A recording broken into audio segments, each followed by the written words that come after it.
Okay, Chairman, you're set to go. Okay, we'll call the meeting for the City of Olivet Planning Community Design Commission for February 4th, 2021 in order. Madam Secretary, please call the roll. Robert Jurgel, Present. Carol Wagner, Present. Jody Rich, present. Richard Brophy, Present. Ryan Lewis, Present. Mike Saunders, Present. and Tim Spiegelglass. Present. Okay, let it also be known that Carlos Trejo, the Director of Planning and Community Development, is in attendance, as well as Missy Waldman, the City Council Liaison, Paul Martin, the City Attorney, and Bridget Waters, the Administrative Assistant. So that being said, we'll get started. One things I just kind of want to go over with everybody, how we do things here. Every week we get better and better, or I should say every other week we get better and better at this. And but bear in mind, this is a Zoom call, so there's always a chance that there's going to be some disruptions or issues that we're going to have to deal with, and just be patient with us. As we go through the agenda items, if you have a question or comment on that, we'll have an opportunity after the commission has a chance to discuss it and go over it. There'll be a city report that usually explains some of the situations and the issues that we're dealing with. And then we'll also have time for public comments, and we'll take public comments in the beginning, and then we'll also take some public comments at the end. With these public comments, these are for items that are not on the agenda item. If there is something that's on the agenda, please make sure you address it when we're discussing that item in particular. One couple things with the public comments, we do have to limit comments to no more than 3 minutes to kind of make sure we get everybody's comments in, and to respect the time and wishes for and everybody on the commission. Please try to keep your comments clear, concise, and to the point. It's always helpful. Carlos, am I missing anything? No, that covers it pretty well. And if there are comments that you want to just type in, there's a place usually at the bottom where you can, either note it or, like text it in, or, there's a place where you can raise your hand. We do also ask that you state your name and address for the record before you start your comment. All right. Carlos, are there any public comments right now that we need to review or look at?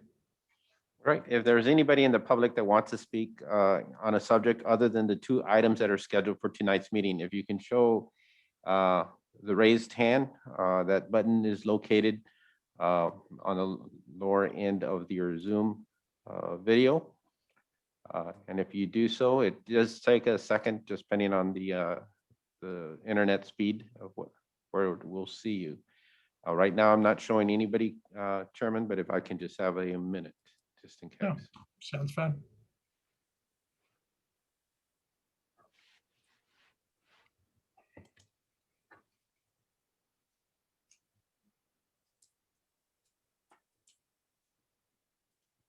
All right, Chairman. Seeing none, I'll ask if we can go ahead and continue with the first discussion item, urban agriculture. Okay, great. So item 4A, urban agriculture. This is the review of the current regulations regarding certain urban agriculture activities and forward recommendations to council once we finalize things. So go ahead, Carlos. The goal of tonight's meeting was to go through the draft text. The edits that were requested from the commission at our last meeting have been incorporated in here, and it's been refined and cleaned. And then we kind of stopped before getting into the horticulture section. If we can spend a little time on that, and then provide an opportunity for public comments. I did receive several, and anticipate others that would be wanting to speak in the public regarding the draft to date. Also would urge commission members and the public regarding the information that's now posted on our website for access. We've tried to make sure that it is all the information is easily accessible that's being considered tonight.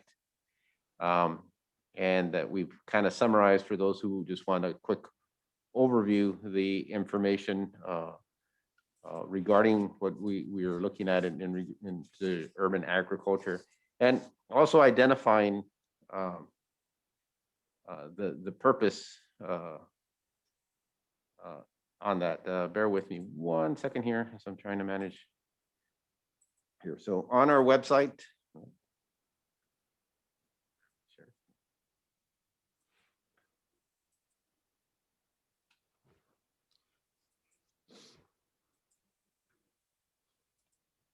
All right, here we go. So on our website, we have the current draft language along with the applications, the draft applications that have been that are being discussed in tonight's meeting. We also have a summary of why this process is taking place. It was through the directive of the city council. And then we have on the left-hand side, just somewhat of a summary of the content within those the proposed draft regulations, and along with the history of the different reports. And then we also provided all the resource and reference information that we've been utilizing in the preparation of these drafts. So it provides our residents, commission, staff a good location where all the information is for tonight. So Chairman, if it's okay, again, I was hoping to go through the draft to see if there's any additional changes to the first component, and then have a discussion on horticulture, and then allow for some public comment. If we can limit this this item to no more than 1 hour, we do have the Opus group to take the second half of the discussion. Again, also limiting them to 1 hour, and try to wrap up by 9 o'clock. Good. Sounds great. All right.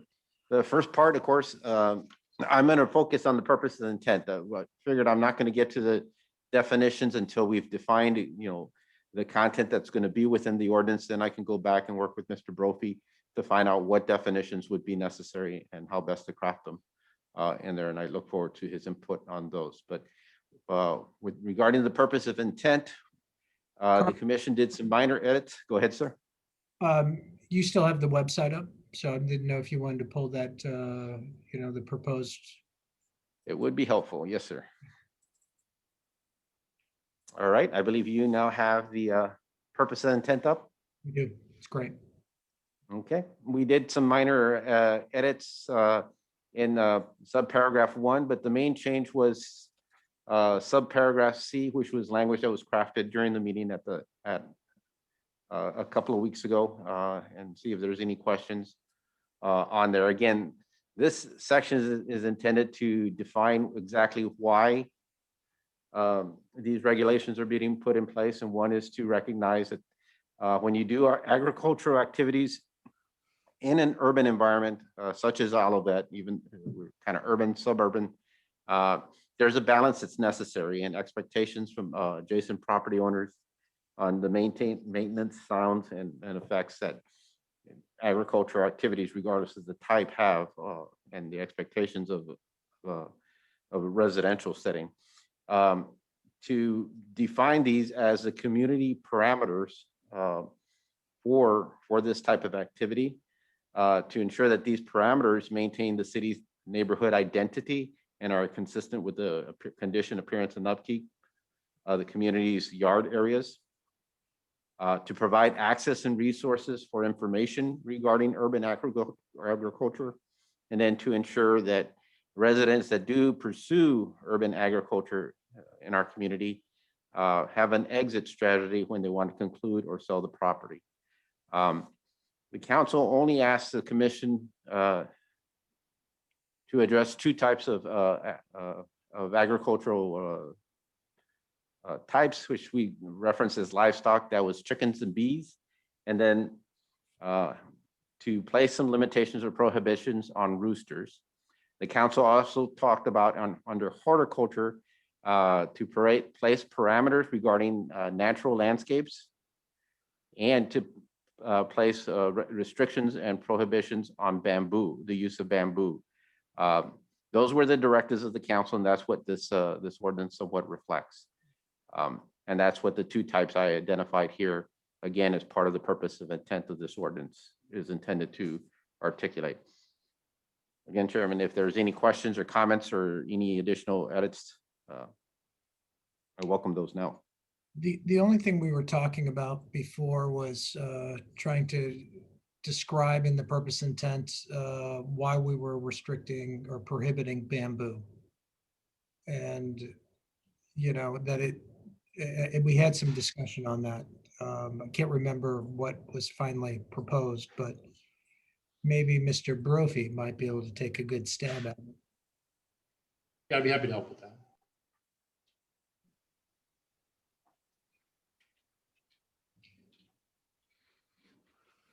And I apologize for not having that, sir. So that will put a place mark, and I'll collaborate with Mr. Brophy on the language for that.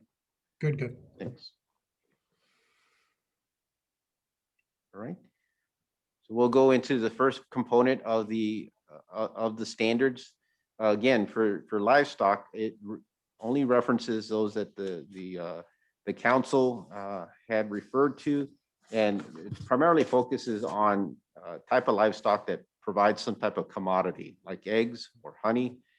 In this case, it was not intended to restrict or prohibit or regulate other types of livestock that could be considered pets or are kept for other purposes, from that don't involve, you know, eggs or other types of commodities that they could provide in there. Council talked about chickens, to limit those to hens only, to have no more than 6 hens. Bees to allow up to 3 hives. Now, the structures that these, whether it's chickens or the bees, would be defined under the standards of the accessory section in this code, and that would be the section right before this. So there are already limitations on a chicken coop, and we would be drafting limitations on the beehives in there. Carlos, what's It the, also, go ahead. go ahead. I was going to jump to number 2. Yeah, it's the intent of the more than 8 weeks of age. You know, based on that comment that you forward to us in the email, in an email. There's different references that at 18 weeks of age, you should be clearly able to tell the gender of the chicken. And again, if somebody had a whole bunch of chicks at one time, or that were hatched at one time, it would be once they get at 18 weeks of age is usually, again, is when it's kind of where the gender differences take place and the chickens kind of mature. Understood. Okay. Hey, Carlos, if I may, on that same point, I'm looking at the application for rearing chickens, and the language there for the limitation says no more than 6 chicken hens 18 months or older may be kept on a single lot. Do we intend that to actually read 18 weeks or older? That's correct. Thanks Okay. for pointing that out. And then the next bullet point down, roosters more than 18 months are prohibited. I'm assuming that should be 18 weeks. That is correct. Okay.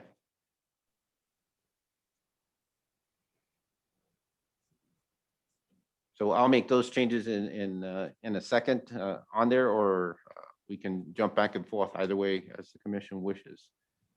Is helpful. So one of the goals, again, was also to provide an opportunity for a resident who may have the ability and the knowledge to exceed the standards here, or they could have a lot that's of a substantial size that could harvest more chickens or bees that are noted here, and that there would be a process for those. So in each one of these cases, again, through application of a site plan review, someone can petition to exceed these standards, and the commission would have some established parameters on which to review those.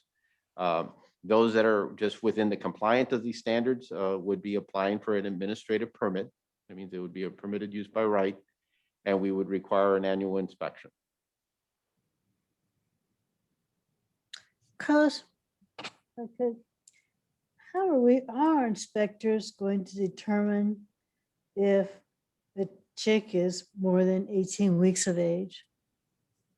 It would be a question we would ask, and it's part of the application.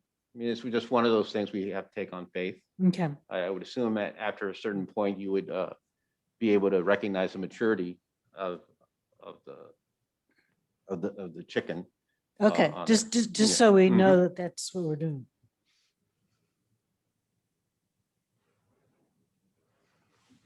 All right, and then again, with bees, limit to 3, and then we go back to the the standards that are in place in the applications. All right. And is a hive, I think in the application, you used a different term, or you used We'll jump to frame. real or quickly. something like that. Start with the letter P. The 3B hive body frames. Right.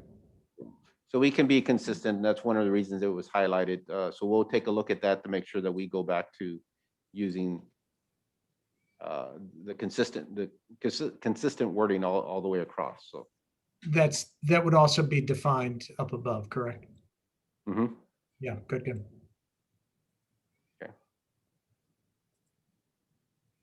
So I'll note that as Mr. Brophy had indicated too here that we need to be cognizant of these.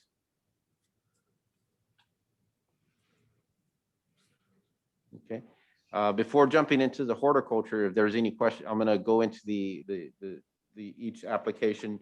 I have done some rearranging. I've also addressed the run-on sentence about the running at large. Hopefully that makes a little bit more sense. And there you have paper copies of each of these. And if there's any additional changes, either we can discuss them or please forward those to me and we'll make sure we get those incorporated. Each Carlos, application is set. Go ahead, Mr. Lewis. I'm sorry, sir. I was just curious if it makes sense to take public comments on each one, or are you going to wait till the end for all of them before we? I'll let that would be up to the commission. I do have one hand raised, or Yeah, it's up to you guys. I'm flexible, whatever you guys prefer. Yeah, and I guess I worry about getting caught up in one, but maybe if we time box it, say 15 minutes on, horticulture, 15 minutes on bees, 15 minutes on, but it's up to you, Chairman. I prefer us to get through kind of our review of everything and then take public comments, all at the end. That would be my suggestion. Just because I'm afraid we're going to get, people asking questions at different times or, things like that. Makes sense. Okay. now each application is set to follow a specific outline. First, the limitations that are identified within the code itself. Then best practices regarding operations, housing, again, referring to the conditions or the standards already adopted in the zoning code, such as a chicken coop. There are already adopted standards for a chicken coop on what's permitted administratively. And then if somebody wants to exceed these standards, they could petition the commission for excess height, square footage, or placement.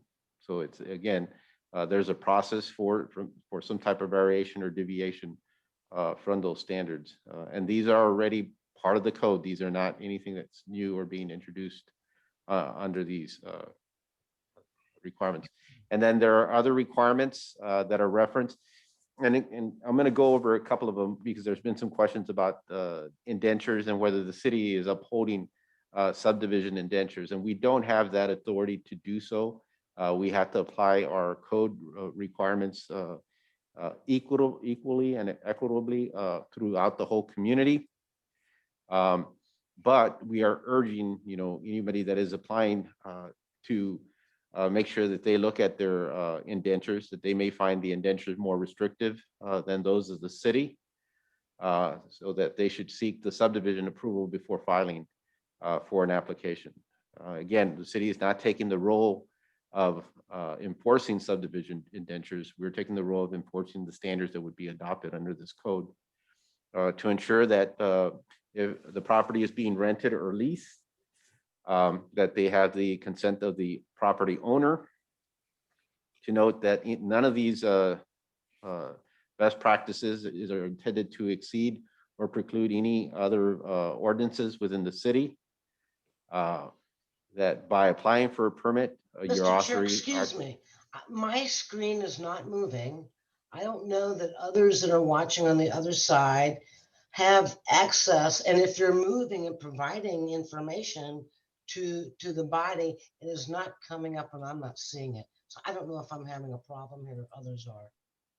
I'm gonna double check. I think I might have passed the share screen. I was looking at the handouts that we had, so All right. thanks for pointing that out, Missy. Sorry. Mhm. Yeah, we do have people watching, and that was really the more important point. Gotta miss Jonathan, I tell you. Okay, again, that was there was about other requirements.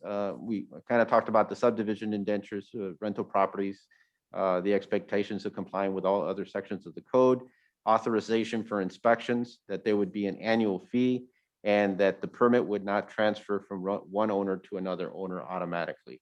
And finally, that upon termination of the permit, that the applicant remove all associated structures or improvements, whether it's the harboring of chickens, the raising of bees, and we'll get into the horticulture sections later, but they all follow that same format so they can be consistent in there. And then in addition to that, there is a section of educational information of other best practices taken either from the University of Missouri Extension System, Missouri Botanical Gardens, and I believe it's an association regarding bee harboring in Missouri. Carlos, on one of the applications, I did have one note or comment on that. And it looked like it still had a reference to keeping chickens. Let's see, and I'm gonna believe it's gonna be on the horticulture section, and that should have been corrected, but we'll double check Yeah, on there because that was the last draft that was put together. under the other regulations for inspections.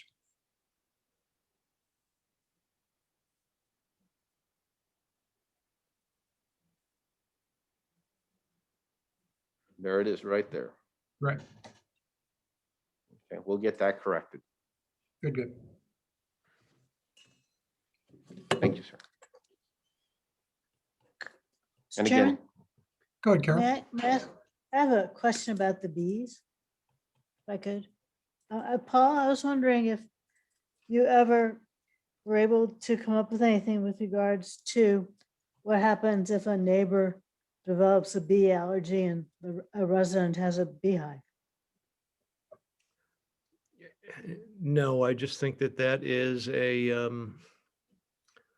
it's probably a very limited risk that neighbors are going to bear, but I don't think that there's anything we could do to try to ameliorate that risk in any way.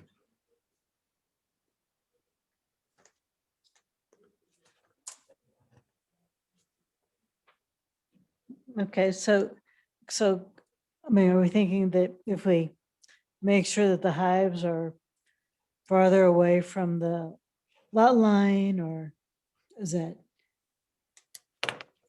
I'm concerned because I know of people who are highly allergic to bees.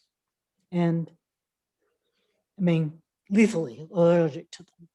And I'm just very concerned about us allowing an activity that could threaten somebody's life, really. And that's what we're talking about. I mean, there are people like that, just like there are kids who are allergic to nuts. We don't serve nuts on planes. poison ivy, other type of plants and natural Right. I landscaping. mean, I'm concerned about about what we do in that situation. I just don't know. If we're going to allow bees, are we putting somebody else in the neighborhood at risk? I don't know if bees really do tend to stay, within vicinity of the hive. I just don't know that much about bees. Other than I have them in my yard. But if it means that hives need to be more towards the interior of the property, I think we ought to look at that as an option rather than being towards the edge, if that means protecting the neighbors. Maybe at least the immediate neighbors. Right. Well, that would be my concern. Right, right. I mean, if we I'm need not to, the expert either, and I think knowing how far they travel might be a good idea. We can't be the first people that have asked this question. It must be, there's got to be somebody that's got information on this. I would think. And again, I'll refer you to the website. There is a resource of information from various communities Mhm. regarding their placement and location. We're not the most stringent, and we're not the least stringent in those. Mhm. If the commission wants to take a look at them, we looked at it in terms of the size of the structure and how we would permit the structure, regardless of what the use was, within a residential property. So for a structure that is 20 cubic feet, we would permit it to be 5 feet from a rear yard line, but within the setback parameters of the building and behind the building footprint. If the commission would choose to increase that we are not opposed to that. I don't have a problem with the 5 feet if that is generally sufficient to keep the bees within 5 feet of the hive. I just don't know that much about bees, and if they Again, tend to wander through the neighborhood, or are they going to stay close to the hive? they're going to be staying close to where that water source are. So it's something we can take a closer look at, but a lot of that information is in the resource. It goes over what other communities have applied for that standard. Mhm. Again, I didn't look at it trying to be more restrictive, and we looked at it more closely as a permit type of structure. And that type of structure, again, if I neglected what's inside it, would be permitted to be 5 feet from a rear yard line. Mhm. Given that it contains bees, we know what it's intended for. We could require, a 20-foot setback or so. That's up to the commission. This is, On that. if I may, really quickly, my infallible Google research suggests that bees in a hive typically travel somewhere as far as 5 miles, but usually slightly less than a mile from their hive as they're doing their business. So it seems as though, although the concentrations will be higher with that hive, right next to the property line, the reality appears to be that whether it's 20 feet from the property line or 2 feet from the property line, these bees are going to be going all over the place. So I don't know that moving the hive or demanding that it be in this, in a certain location on the piece of property is really going to do that much for anybody. Good point. Well, I don't know how you all think, but I think it's a problem. Yeah, but we're also not going out and, I don't believe people are destroying hives if they are allergic to to beehives. You know what I mean? And I think maybe we should just talk to somebody, who's an expert in this to see what's really practical or not, because we don't know. And obviously there's an answer to this to help us assess the risk. I think that's a good idea. Hey, Paul, if I may, one quick I don't know where question. you find one. Sorry, Carol, I didn't mean to interrupt you there. That's good. Paul, if I may, really quickly, one question. Assuming for a moment that we put something in our guidance that relates to this and for all intents and purposes, allow individuals to keep bees on their property, Are we exposing the city to some type of liability if, for example, a neighbor gets stung? Is that an issue for us that we need to consider at all? No, it's not. Okay. The city's liability only extends to dangerous conditions on the city's property, not on anybody else's property. Okay, great. Thank you. It is my understanding that the bees can travel quite a long way, which is why I frankly concluded that if you're going to allow the bees, there's really not much you can do. The question is, do you want to allow the bees at all? And that's a policy decision. And Carol, I hear your concern, but I also feel like if other cities have accounted for this and dealt with it, the issue is somebody, if they can travel 8 miles, I mean, Creve Coeur, Ladue, anyone could have bees that could impact anyone, or some could it go as far as saying you planted a lot of plants that really attracted bees? You know, it's a challenge. Mhm. Yeah, I'm not convinced that other cities really have dealt with that issue. I really like the advice of an expert beekeeper. I will be happy to try to find some information on that, if that would be helpful. I think that'd be great. Yeah. A melitologist? Need is a melitologist.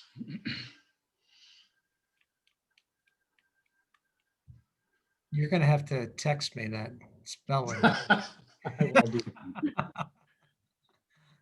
And we have a couple of residents that we were aware have that we've talked to that have hives on their property, and we can reach out to them. I think that's not a bad idea. Directly. Who knows? We might have one in the public right now that might be willing to make a comment on that. So we'll see. But I would, if we don't get any more information, I'll be happy to help you, Carlos, to kind of research that. That'd be great.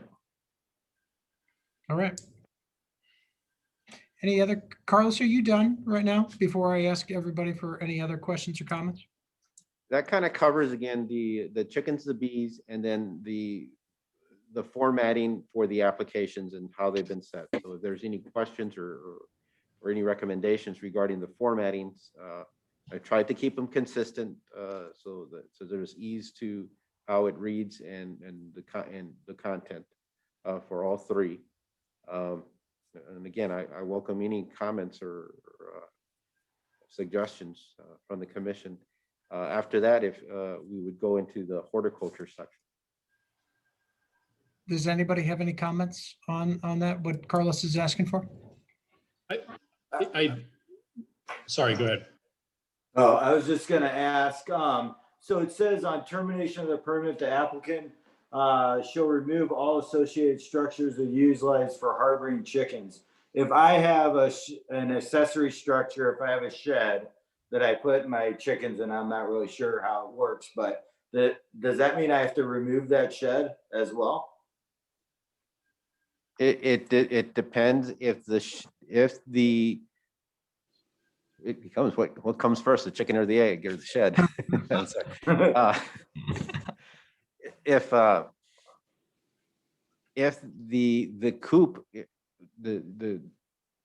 that was designed was a shed, then once you terminate or cease harboring chickens, the expectation is, yes, you would be removing the shed, which we would consider as a coop. Now, the city allows you to have a shed on your property. There are two components. One, you can have a typical tool shed up to 120 square feet. So if you don't have another shed on your property and all of a sudden the coop becomes your shed, that's okay as long as it complies with the setback requirements, which it should. But if you already had a shed on your property and you're converting you're ceasing raising chickens and your coop is being converted to a shed, then you would be exceeding how many sheds you're allowed on residential property. So we would ask that it get removed. Thank you, Carlos. What if the new owner wants the shed? That's up to them. Again, the Can code I- allows you to have a shed. So would Can they have I- to replace the shed? I mean, if I'm gonna sell my house, do I have to remove the coop? Yes. Okay, but if the guy who's gonna buy my house wants the coop, can they keep the coop? And let's say that they want to continue raising chickens on their property. Yeah, we would work with them to submit an application for their approval. Okay. Again, the key here is if you already have a shed on your property Mhm. and you also have a coop and you're trying to, you're ceasing the use of raising chickens, you can't just automatically now have 2 sheds on your property because the code says you're only limited to 1. You're actually changing the actual use of the coop Okay, into a so, shed. okay, so the concern is to make sure that the shed number limitation is. You still comply with code. Is it compliant? Okay, Mhm. that's the issue. Okay. But I think you bring up a good point that if a property was for sale and the purchaser wanted to continue raising chickens and wanted to utilize the coop that was on the property, we would go out of our way to work with them Okay. to make sure everything runs smoothly. Now that's, of course, me speaking out of terms, but I think, I mean, the city in the past has tried to work with residents in terms of getting work, making it work.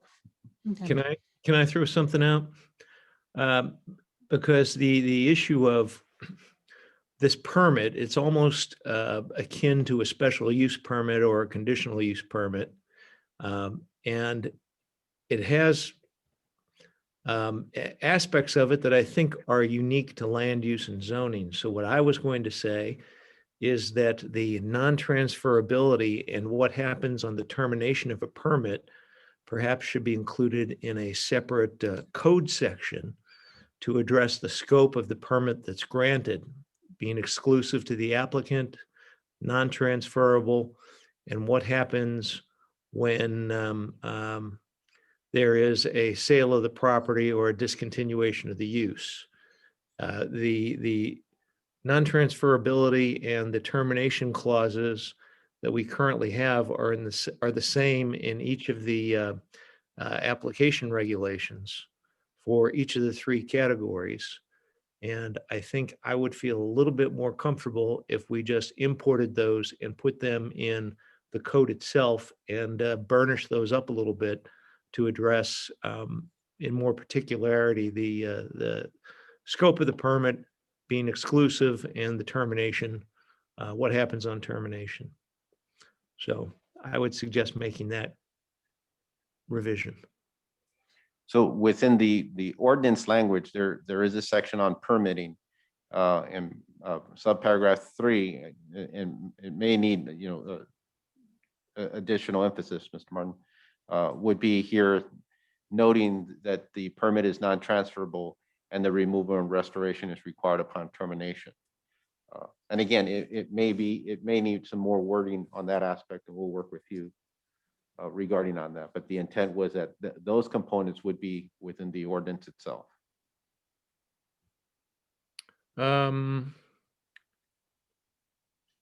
Where is that, Carlos?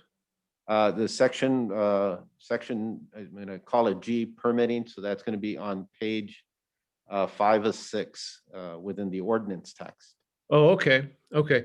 Yeah, that's good. And I just like that amplified a little bit because I do think Absolutely. once you grant this permit, it really becomes something of an entitlement to the use of the land. And I think we need to,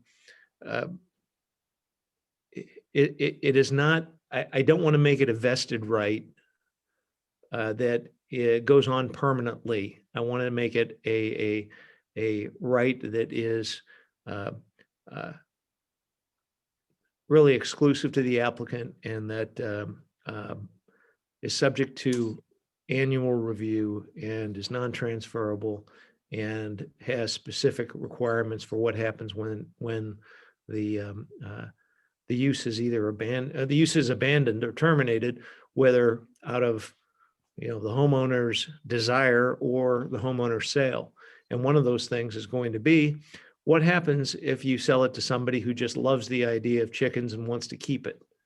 And then we can spell out very simply that the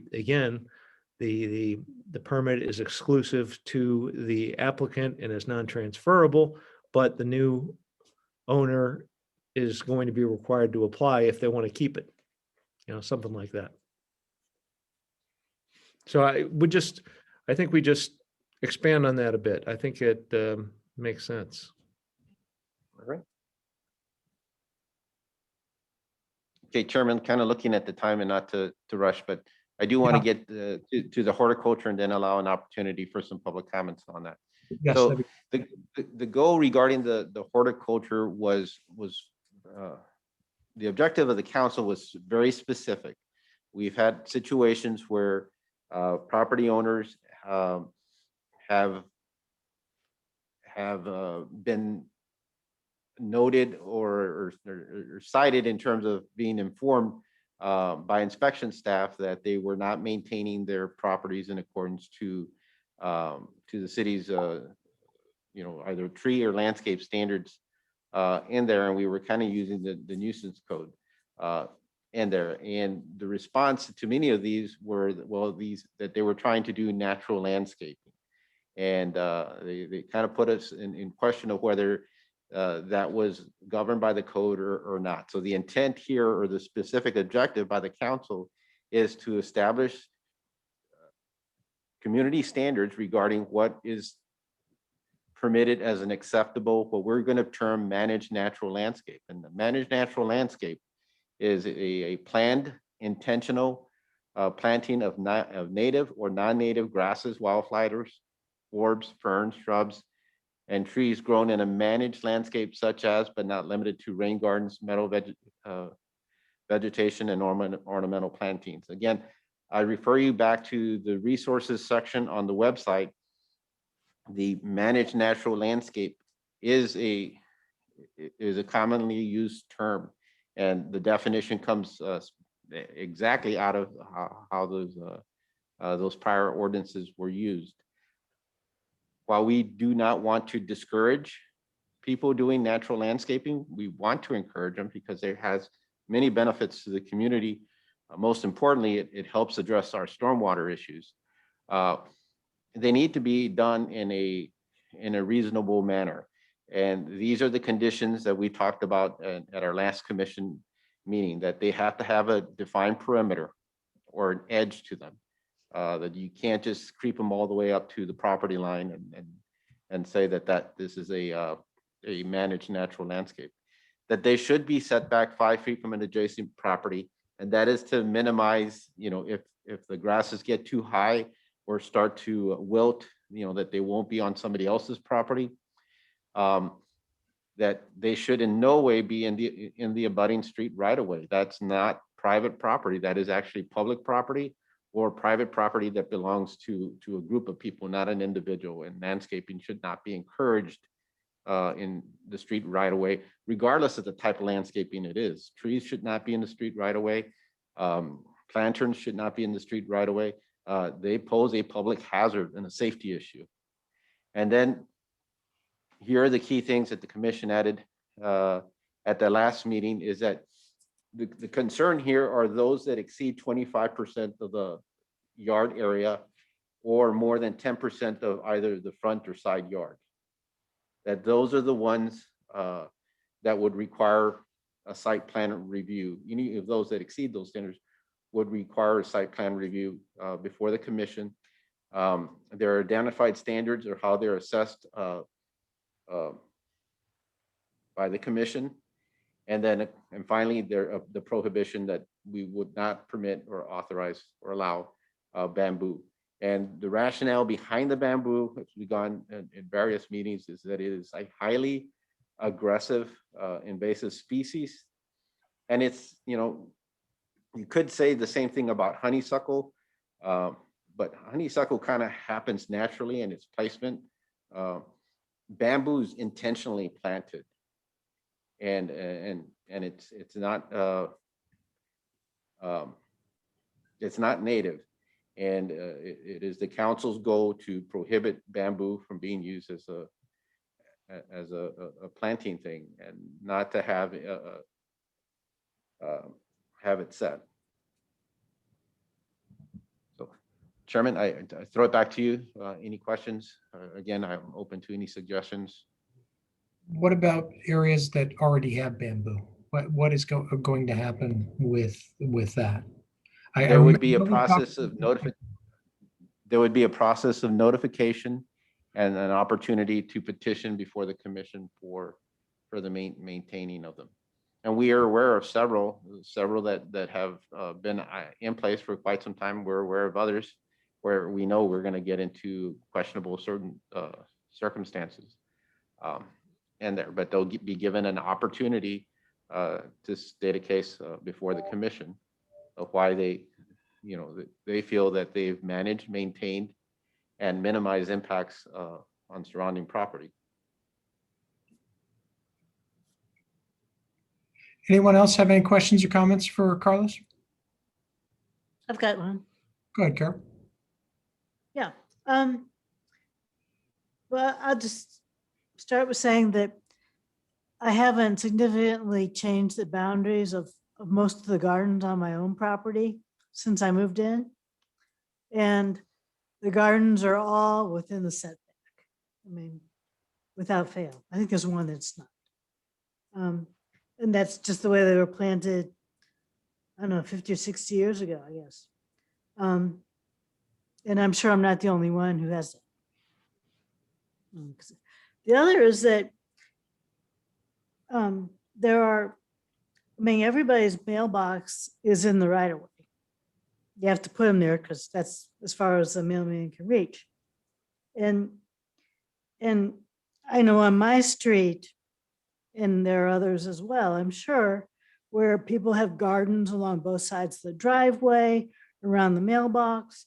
I have one neighbor who has native grasses around there, and that is, I mean, that's pretty typical for my street. And I'm sure there are others that are just like it.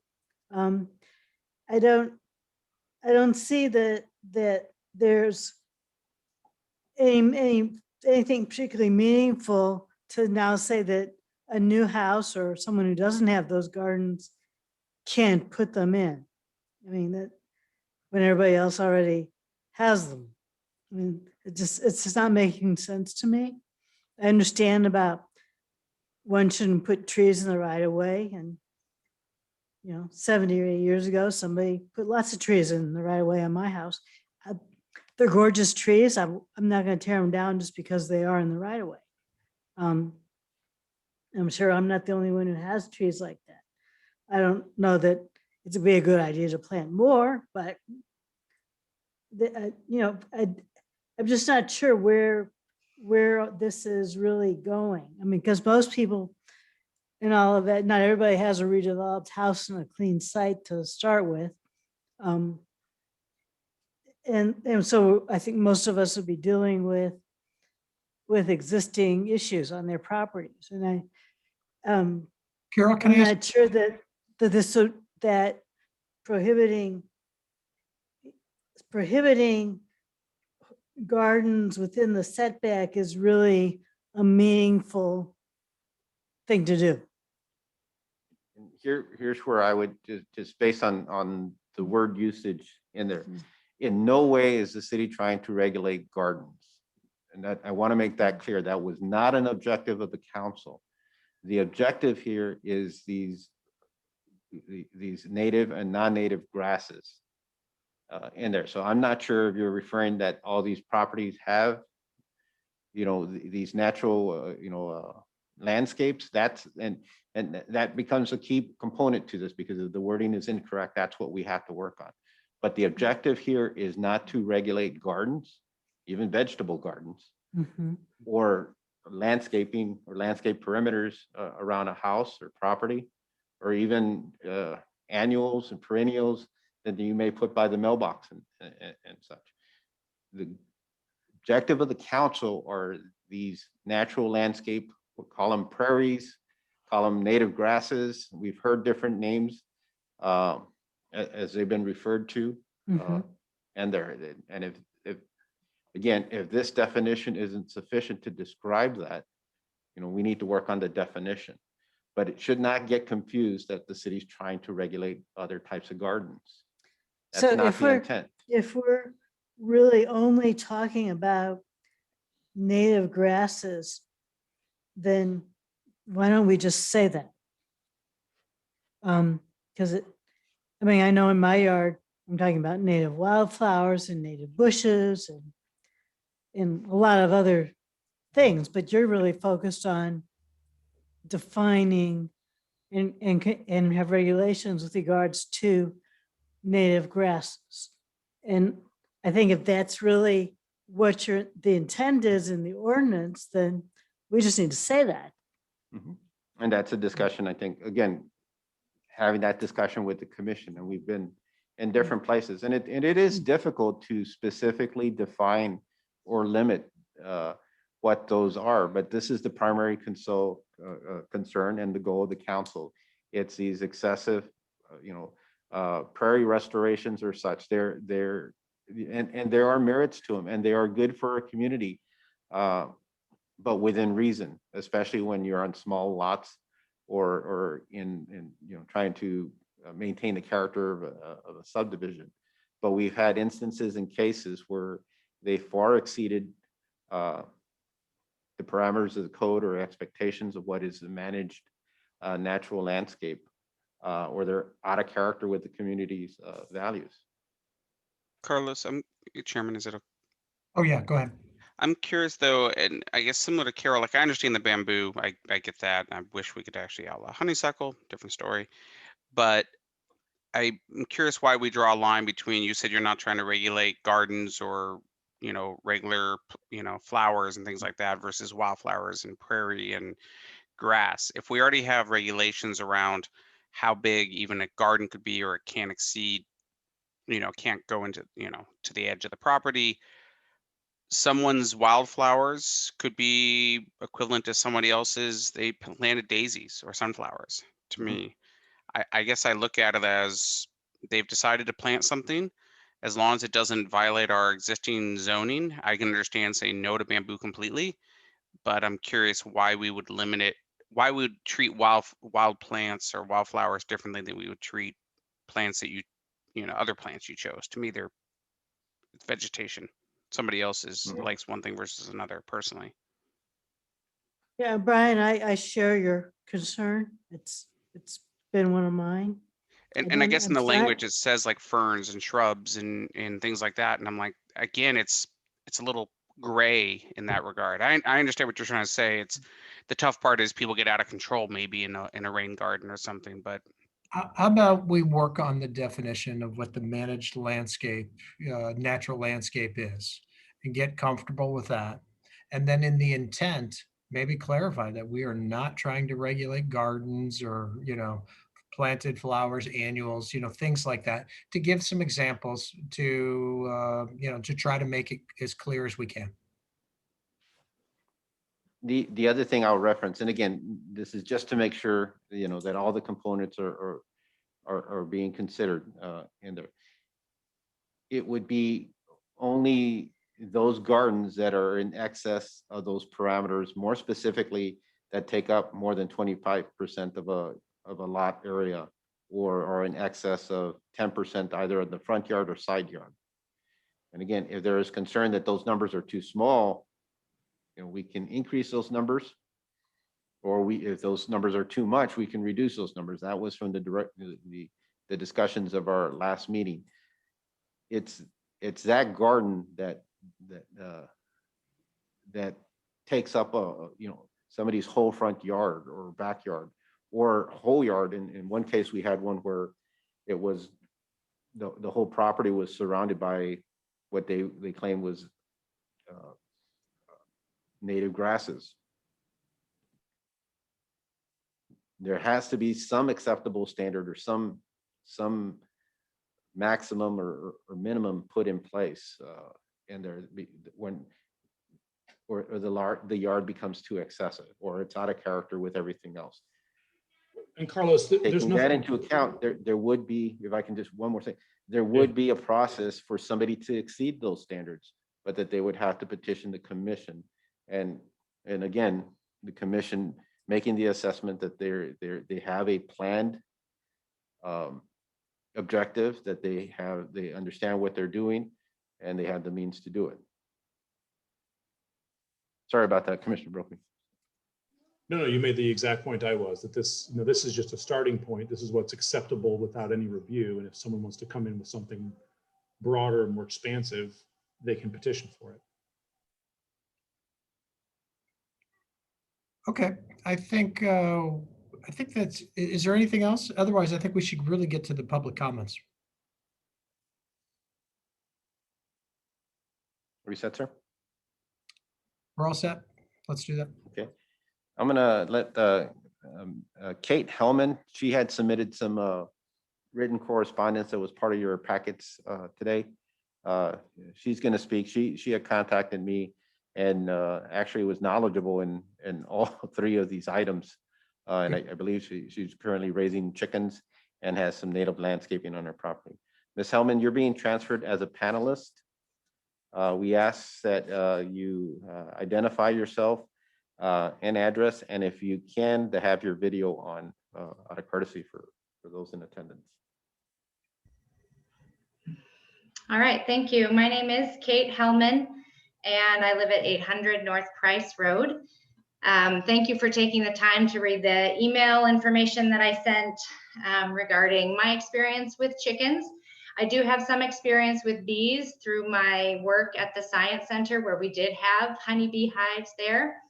But I don't think I probably have enough time to talk about bees, given all that I want to say about chickens.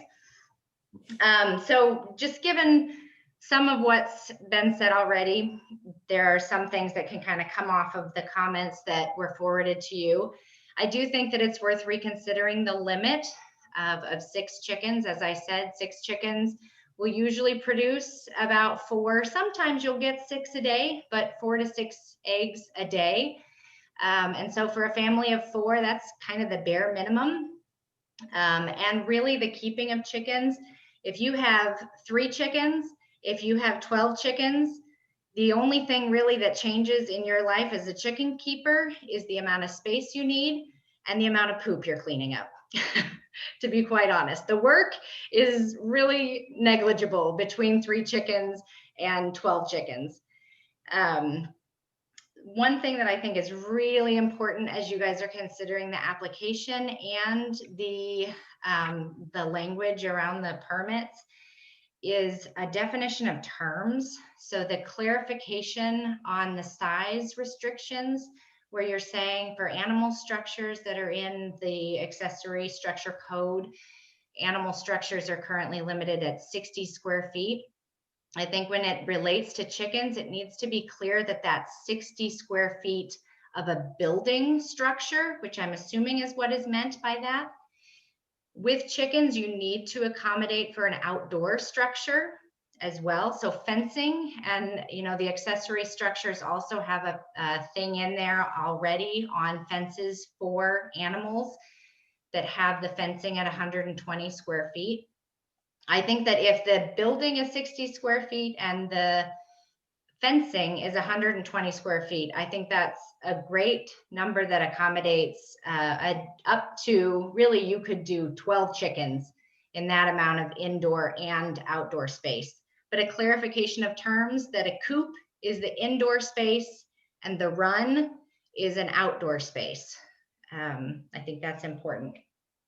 And I think if there's some way to add flexibility in the language that allows for both a freestanding structure as well as structures that might be incorporated into sheds. So for example, I currently have 1/3 of my shed is devoted to a chicken coop. So it's a multi-purpose structure at the moment. So allowing some flexibility there. The age of chickens, the language that's still in there is really confusing. When it says 18 weeks, does that mean that you can have more than 6 chickens as long as they're younger than 18 weeks? I think it may be worthwhile to just take the age requirement out, because most of the time, good chicken keeping practice is that you start with young chickens. 18 weeks is nearly mature. Usually 20 to 22 weeks is a mature chicken. So the age requirement is fairly confusing. If I may interrupt for just one moment, I'm sorry, pardon me if you'll permit me. Yeah. Just to make sure that we're all clear, my understanding of the intent behind that language is to allow for a number of chicks to hatch, perhaps, greater than 6, so that perhaps you have 20. I don't know what the number is. You would know better than I do, but you'd have a larger number of chicks, and you would have a certain number of weeks, 18 in fact, to discern whether whether you're going to keep any of them and how much, up to that 6 chicken maximum. So you have that 18-week period to decide what to do with them. So the idea is not that you're not allowed to have chickens younger than 18 weeks. It's just that you can have a larger litter of them, or whatever the word is. A flock. Until such time as you determine which ones are roosters, male, and which ones you're going to give away. So that allows you to do that culling down during that first 18 weeks. Is that consistent with your reading of it, or did you have a different reading when you first looked at the language?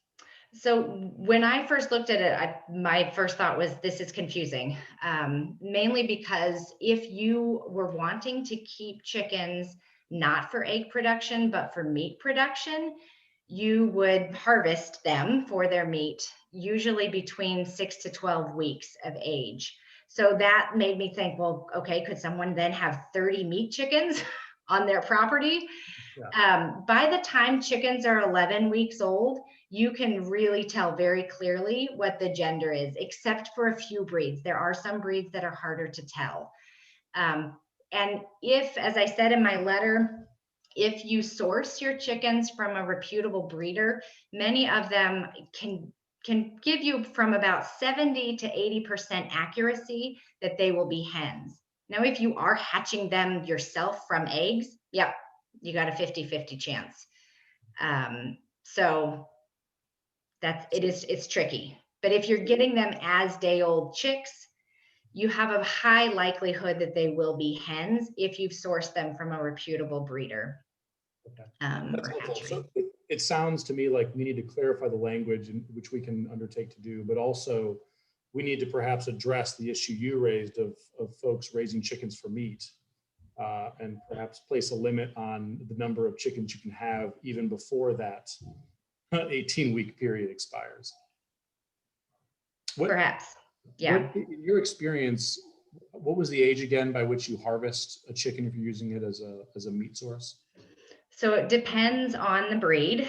The earliest, so like the chickens that you buy at the store, are typically harvested around 6 weeks of age. Okay. Now, when you're growing them at home, they don't grow as fast because you wouldn't have a commercial breed in your own home environment. So you could go up to 12 weeks, but there are some what are called dual purpose breeds, like a Rhode Island Red, that are used for their eggs, but can still be harvested for their meat shortly after, like, around a year or so, they'd be harvested for their meat. Got it. Okay, that's helpful. Thanks very much. Pardon the interruption. No, that's fine. We are running, I didn't count the time where, Richard was asking all the questions and stuff, but we are running close to the limit. So if you can quickly go through your last stuff, I want to make sure you have the chance. Yeah, the only other thing that's not on the letter, I'll just let you read what was on there, is the consideration for keeping ducks.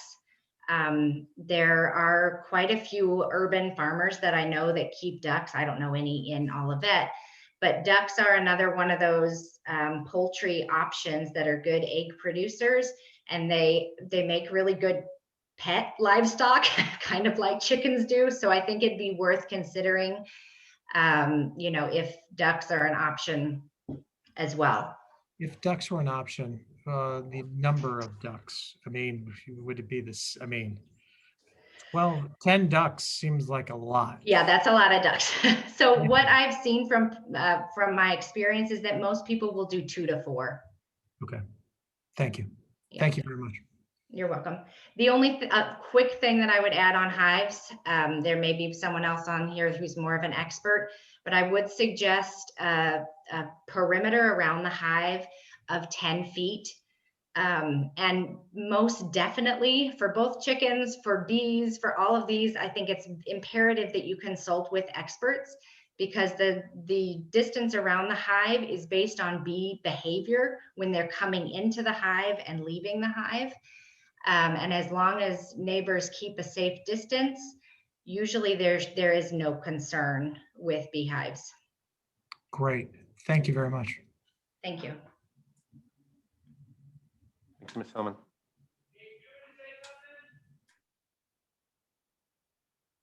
Any additional questions? I don't see any. So thank you very much, Kate. We appreciate your comments. Thank you. Okay, Carlos, next All person. right. Yeah, 1 second, sir.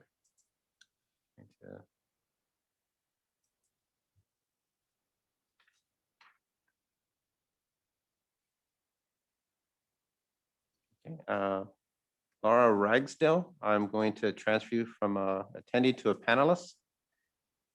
Ms. Ragsdale, you should be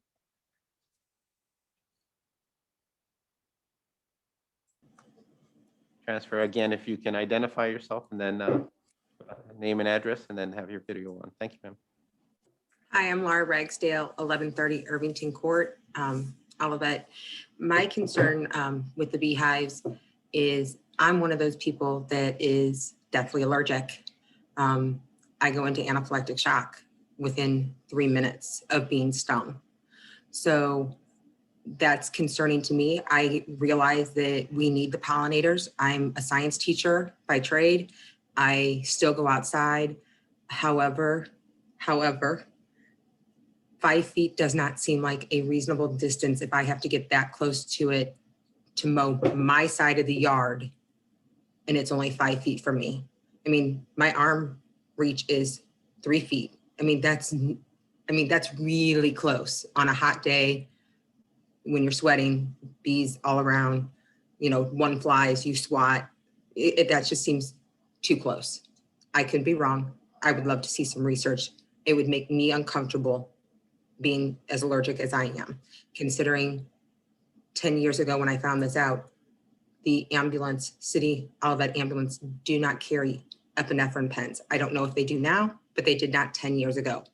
When they pulled me out of the ambulance at St. John's Mercy, my whole body was shaking up and down. I was in total anaphylactic shock. I almost died that day. So that's my concern. Thank you very much. Appreciate the comments. Does anybody have any questions for Laura?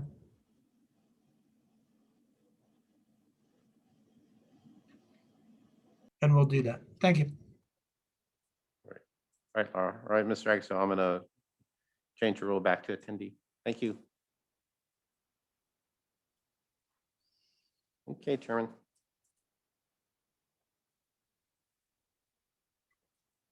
Any other ones? Is that it? We got one more here. Bear with me 1 second. No worries. Ed Solomon. And again, Mr. Solomon, if you can identify yourself and address, and then if you can have your video on, it would be welcome. Yep, 1 second. Yes, sir. It just brought me in. Okay, hi. I have just a few notes, if you don't mind. I'll kind of read through in the interest of brevity. My name is Ed Solomon, and I reside at 417 Berkeley Place. In this week's council work session Tuesday evening, there was discussion and seemingly a desire by the council for grandfathering of existing roosters within the permit application process. Should they adopt that position, I assume this commission would be responsible for implementation specifics, but I don't know where that really resides. I assume here. And so in recognition of the intent for the balance, that's stated in the objectives for urban farming, and consistent with the reason that roosters would be prohibited to begin with, because they can be a nuisance, I think there needs to be some kind of nuisance management requirement if there were to be adopted a grandfathering of existing. And I think, the city would surely be within its rights, to require that.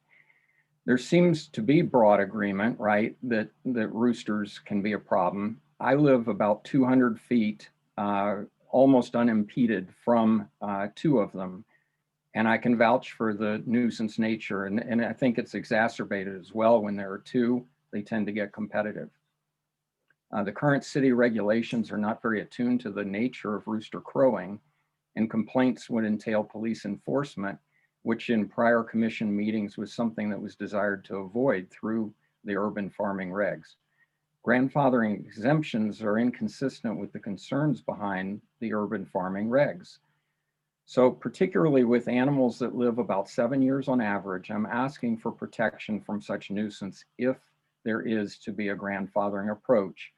And this is for the benefit of current or future parties who may be negatively impacted over a long time period by such exceptions. Requiring responsible management of one's livestock or pets, as they may be, isn't unreasonable.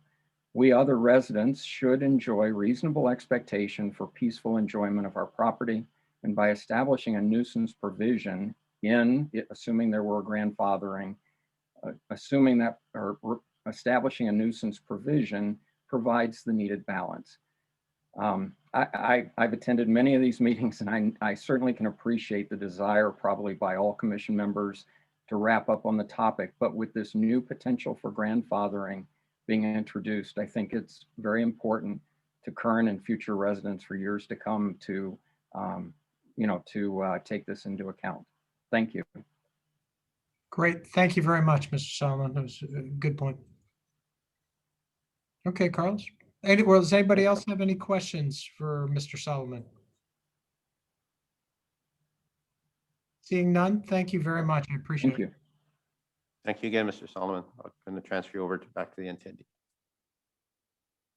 All right, Chairman. And again, if there's anybody that would like to speak regarding this topic, if you can show your hands. I didn't see any other hands raised up, but if you can give me 1 minute, Chairman, No just to worries. ensure.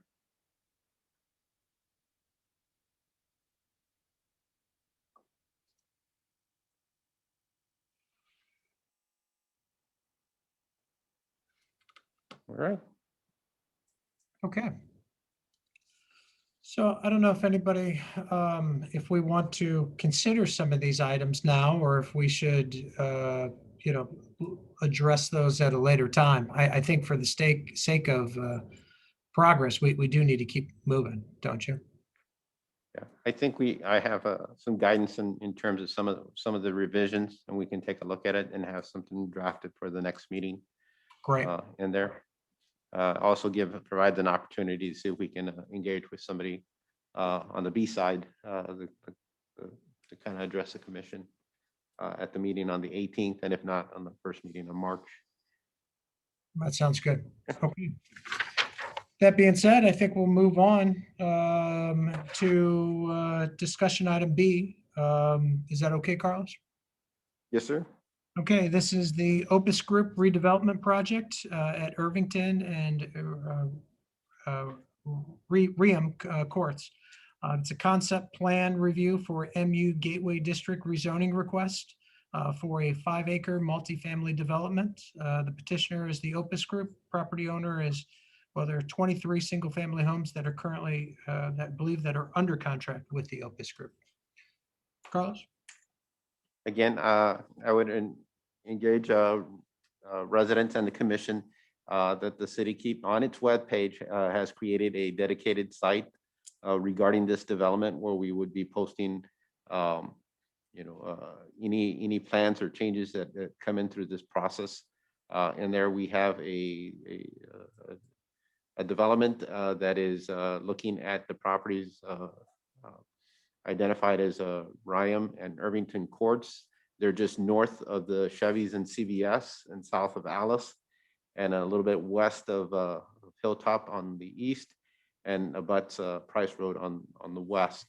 They're proposing a 5-story, 207-unit multifamily apartment building.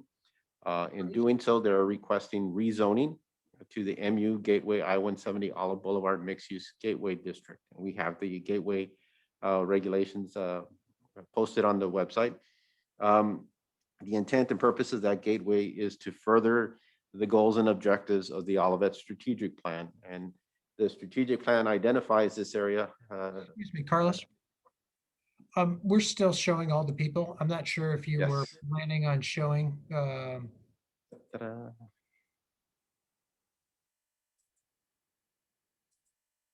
I'm being haunted by Jonathan's ghost here. 1 second. All right. So again, there's a illustration of the website and the proposed development that is here. They're right now they're in the process of rezoning MU Gateway for the property grounds. The process for the MU Gateway is that they first approach the commission with a concept.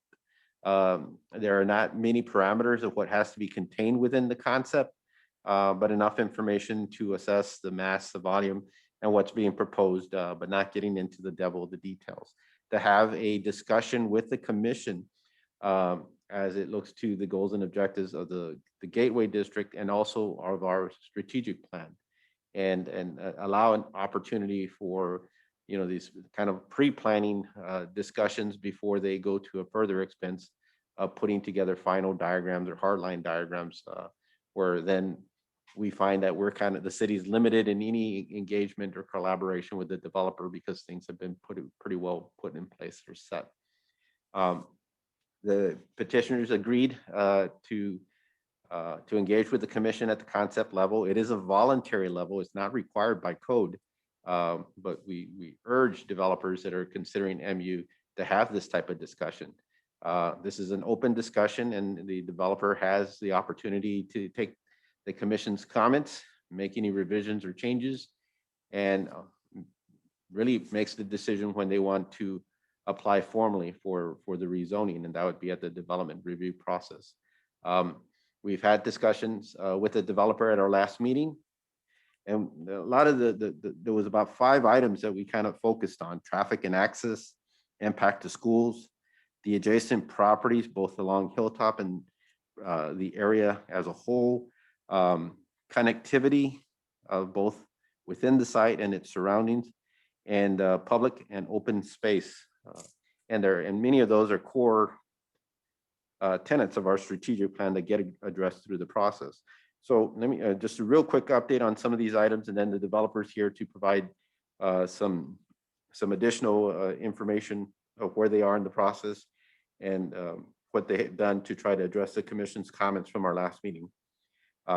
They have engaged with a traffic firm, Crawford Braemar Bunty, to do a traffic analysis and management study of the surrounding area. It will look at the intersections and signals at Hilltop and Price, and then it will also look at, and that is with Olive, of course. It will also look at the impacts that it has on the stop signs at Hilltop and Alice and Margaret, and Alice and Price, and look at the volumes that would be generated both with this development and within a 20-year time period. They will also look at the various access points on the site. Right now, they propose an access point off of Alice, right directly at the Margaret stop sign, and also an access point on Price Road, utilizing an access easement that the city required when the CVS development was built. They've had discussions with the city that they're flexible to look at that access control point, as long as all properties are willing to work with each other. Again, CVS has control of the property access onto Price, but they were required to provide the city an easement for future development of these properties. And they're having discussion of whether they're stuck with the access easement as illustrated, or there's opportunities to be more flexible with that access easement and look at the road as a whole in there. They've had discussions about the impact of schools. Though the city doesn't designate what neighborhoods go to what schools, the area north of Olive along I-170, the grade school is Reed Elementary, and then they all go to the regular middle school and high school. They have looked at the, and the city has had discussions with the school district, as we are having discussions regarding the Olivet Crossing or the Olive Crossing development. The developer's also having his own analysis conducted on the impact of schools. And again, I think that the discussion was more about population and students as opposed to financial impacts, because they're not requesting any abatement as part of this development. We've had discussions of the impact of adjacent properties, both on Hilltop, properties to the north of Alice, which include Margaret Lane, Olivet Drive, and even Edwards Court, and what impacts this type of development would have on those properties, and what is within consideration of the strategic plan. It's interesting, of the 11 properties that are accessed directly off of Hilltop, only 3 are owner occupied. That leaves 8 properties are already being rented or leased out. So the city will continue to have discussions with the developer and these lease holders about opportunities of mitigating the impacts of the development, or opportunities within themselves of how they can evolve or what their future intentions are. Regarding connectivity, I think the developer is going to kind of talk about those issues and their revisions and what they've done. I think it's been very positive, going in the right direction. Those issues of connectivity essentially impact the public spaces and the other open spaces and how they're connected. I think the details have progressed compared to the diagram that you see here. And then it's also reflective that that discussion also includes a discussion on parking and what they've done to try to mediate the surface parking on the site.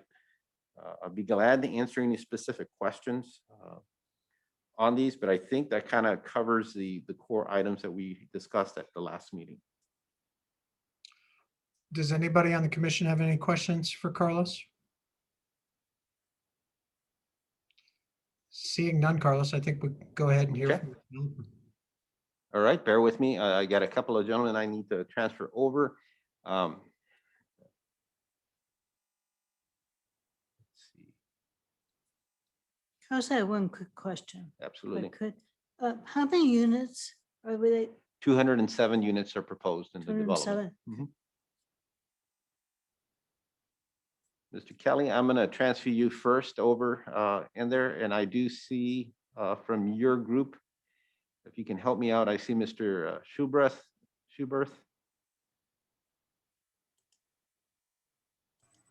And I'm not sure if I'm missing Mr. We have, Carly.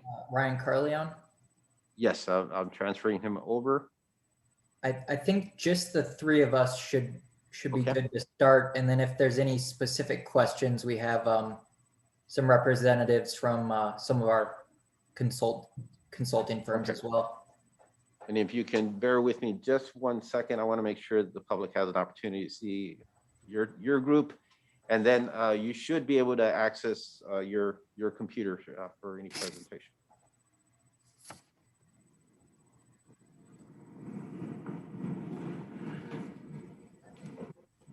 Fantastic. Well, good evening. I appreciate the opportunity to be in front of all of you again.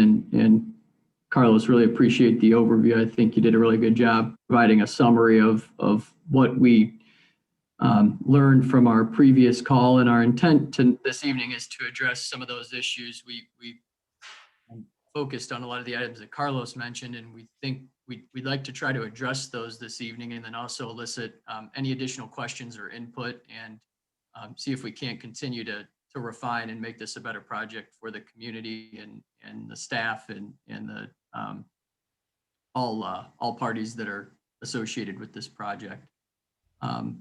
So Joe, maybe you can pull up our site plan. We spent some time really taking into consideration a lot of the comments, and one of the main comments that was mentioned was as it relates to the parking. And really for a site this size, with it being 5 acres in a suburban location, the surface parking is really the practical solution. We did study surface parking, structured parking above grade and below grade.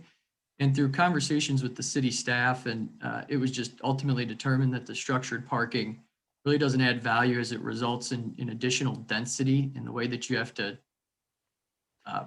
build that structured parking. It has to meet certain dimensions to get the appropriate lane drives, ramps in there, and then with the parking. So it really, at the end, adds additional density more than we think the city would really want to see, and it likely results in more units to offset the cost. And really similar for the below grade parking, it would also, to offset that cost, result in greater density and just more mass above grade. It's about $25,000 per stall, frankly, to go below grade. So about $7 million total investment if we were to take all 280 stalls below grade. So what we've done here is really try to take it's difficult in a 2D plan to show really what the end result and product is going to be. So we've tried to make, again, this is preliminary, but we've tried to make our best effort here to approach that, and showed some landscaping, showed some other pedestrian nodes that we think will ultimately be included in the development to show how this really isn't a sea of parking. And ultimately, it's just, we're providing the minimum amount of parking required to have a successful project. So we're not meeting the code at 1.55 spaces per unit. We're proposing 1.35, as we think that that's what's going to be in demand. So we're trying to keep the parking to a minimum, but still meet the demand for the project. But in reality, per the fire department, we have to have a loop road around the project. So we do need an access road regardless. And we really have implemented the parking in such a way that there's a couple of rows on each side, but for the east side where we've got 4 rows of parking. So in our mind, we are really limiting the parking and consider it to be quite efficient, provided the site. So I think with that, I'd like to turn it over to Gary to really talk through, from an architectural standpoint, the connectivity and really show some vignettes of what we think that these spaces could be. And we're pretty excited about it because we think it's pretty special and enhances really what exists today from a connectivity standpoint. So with that, I'll turn it over to Gary, and maybe Joe, you can zoom in on some of these areas as Gary calls them out, because it's kind of tough on this zoomed out plan to really see what we're proposing here. Yeah, Sure. and then Gary, we'll probably want to flip over to you on those other pages, right? Sure, that would be fine. Well, thank you. I appreciate the opportunity to present this project and to be the architect designing it. One of the first things we look at in just designing a project like this, of course, is, where it meets the edges of the project, where it meets the public way, and maybe zoom out a little bit, Joe, because so, we meet the public way on Alice Road, of course, and on Price Road. And so on Alice Road, we have a pretty nice green buffer opportunity there with the setback from the curb to the property line. And we've talked to Carlos about the connectivity and what would be something that could meet that objective. And so we've got proposed here a sidewalk, this winding sidewalk that runs east and west. We think it'll be a nice space just in and of itself, kind of like a linear park is how we're thinking about it. We show a couple of landscape node features. I believe we could place seating in there. But it also acts as a catalyst, I think, for just your objective of connectivity and making an east-west connector between Price and Hilltop and, further to the east. And so we have the curb cut coming in off of Alice that aligns with the street to the north. We've also, at this Alice Road curb cut, you see the sign there that says monument sign branding.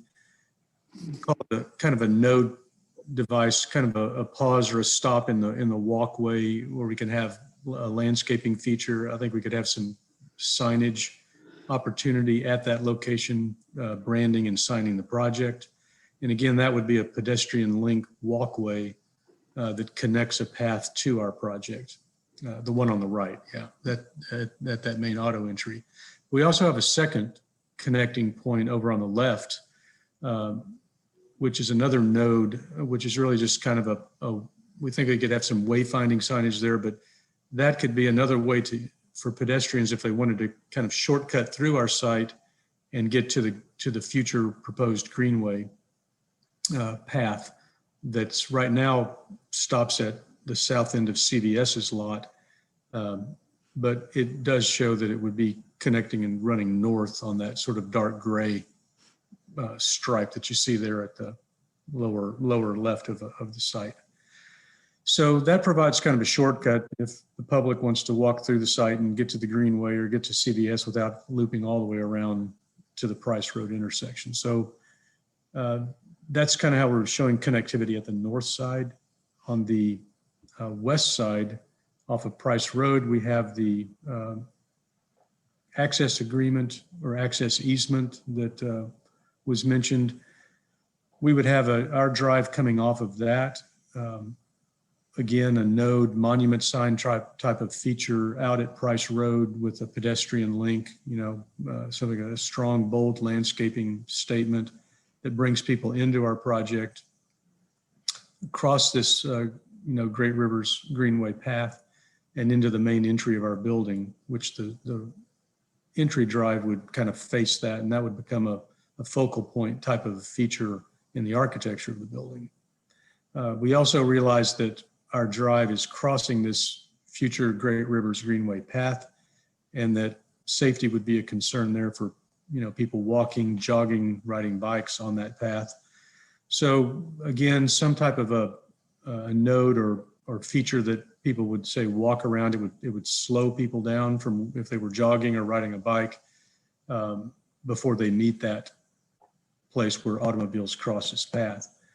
We also think we could do what we call a tabletop crossing of our driveway where this path links.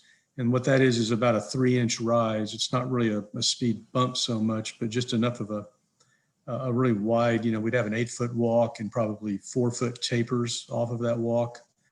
So probably, 16 feet of width, humping up about 3 inches, 2 to 3 inches, just to calm the traffic as it's coming into our project, slowing cars down before they intersect with this pedestrian path. So then zooming, so that's really how we're looking at connectivity to the public way and how the community could sort of cross path through our project. We're not inhibiting that flow of pedestrian movement. Maybe zooming out a little more to show the entire site. So again, Ryan described, we have fire department access, of course, a ring road that loops around the project, but on the, the north, west, and south, we have one row of parking, of course, perpendicular off of that road, a little bit more parking over on the east. We've broken up the parking into parking pods or bays. And as you see the two green trees with a pavement change in between those on those planting medians in the parking lot, we've tried to limit the run of parking spaces to visually break down in that scale of the parking lot. So those will be placed intermittently, 10 to 15 car spaces apart. The pavement texture could be brick pavers, stamped concrete, or colored stained concrete, just to have a visual change in texture. Just provides a visual, I think, relief in those parking runs. We also have carports. We have 2 rows of carports over on the west against that property line that backs up to the city property. And then we have carports at the south on that boundary. We didn't put carports up against the residential area or the north where it's more exposed to the public, or on the Price Road side, across this greenway. So on Price Road at our entry at that Great Rivers Greenway, it's a wide open view across that greenway into our project. So there's a nice green buffer there, kind of buffering the view of the public to our building, as well as up there at Alice. That is really how we've laid out kind of how we look at the outside and moving in, kind of what the factors are shaping how we approach the site and move through the site. And circulation, of course, is always important. So sometimes you almost have the parking drives what you have left to do with the building, to have, again, efficient parking and traffic circulation around the building. So we have the pad for the building that we work around, and we've got this in a C-shaped configuration. It opens up an inner courtyard that would be amenities for the tenants of the building, the residents. Swimming pools, trellises, barbecue pits, bocce ball courts, those kinds of things happen in that courtyard. Facing the east, it would still have good south exposure for sunlight getting to that. So also what this does, and if you zoom out a little bit, Joe, where we intersect the hilltop residential houses, the ends of our building is about a 65-foot wide building. So where we face and get close to the houses, we've minimized that exposure. It's not a continuous wall of building close to the property line. So we've tried to make that as minimal impact as possible. The closest point is about 50 feet right there at the south end. And then we're more like 110, 120 feet up at the north end where we are. So we're well beyond the setback requirements, which I believe are fairly minimal, but the parking running around the building helps push the building back from that. So that's really I think, Gary, sorry, I don't mean to cut you off, but also there, and maybe we'll get to this. I know you've got some images along that entire east property line. We're proposing the 6-foot solid privacy fence that we have images of that we'll share here shortly, but that runs along that entire length there, along with some landscape buffer as well. Yes, there are some existing utilities we have to work around, but we're working with our civil engineer to nail all that down. But Ryan's correct. We have that feature as well. Is there anything else, Ryan, that I've left out in the conversation? I think that hits it. Maybe we can just pull up the representative images and maybe talk through what some of these want to be. And I can share my screen if you'd like. Yep, we got you. You got that? So as Ryan mentioned, the 6-foot fence, this was in your suggested fence style in the city specifications. It's I think a composite type material that simulates stone. But that's kind of the look that we would have on that east property line. Again, running that full. You could zoom in, Gary. I'm sorry, just for the benefit. Sorry about that. To see what, yeah. So, a stone look, has a soft, natural look, 6 foot high. We would have landscaping really on both sides of the fence. So that runs that entire north-south length on the east side, backing up to the hilltop homes. You said landscaping on both sides of the fence or just one side?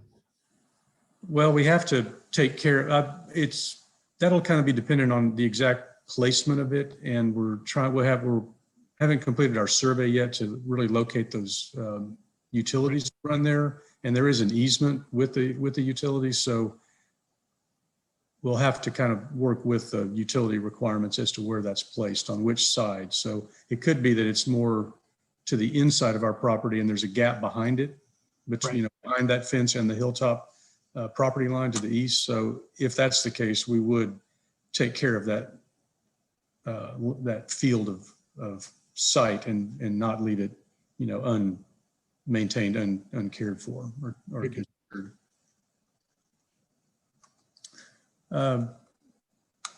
The pavement in the parking lot, kind of talked about that. These images are not the final design of our project by any means, but we call it a vision board. It's kind of our start and our germ of an idea of what we would aspire to and what we want to try to achieve with the project. So when we look at the pavement banding in the parking lot, these are the kinds of things and the kind of look that we're shooting for.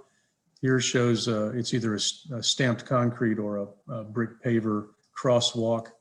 These are the kind of bands that we would have between those planning medians on our site that break up the parking lot, every 15 or so parking spaces. This was another idea that was kind of interesting. It's kind of a brick paver and a painted type pattern that was kind of interesting. It probably grabs the attention of cars and slows them down, which would be good as an idea, say, for the where we cross the greenway path. And this kind of banding and things that define walkways, define breaks in the pavement visually there, just visual textures.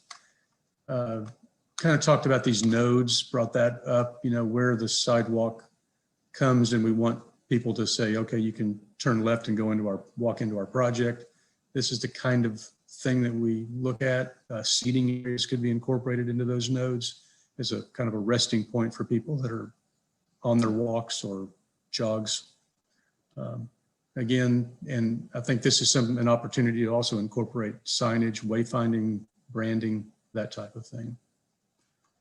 The walkway itself on the Alice Road that we would be putting in, again, we like to look at it as maybe a linear park type feature. This is, kind of a real nice example of how benches were incorporated, pavement textures, landscaping. That's the kind of feel we'd like to have along there.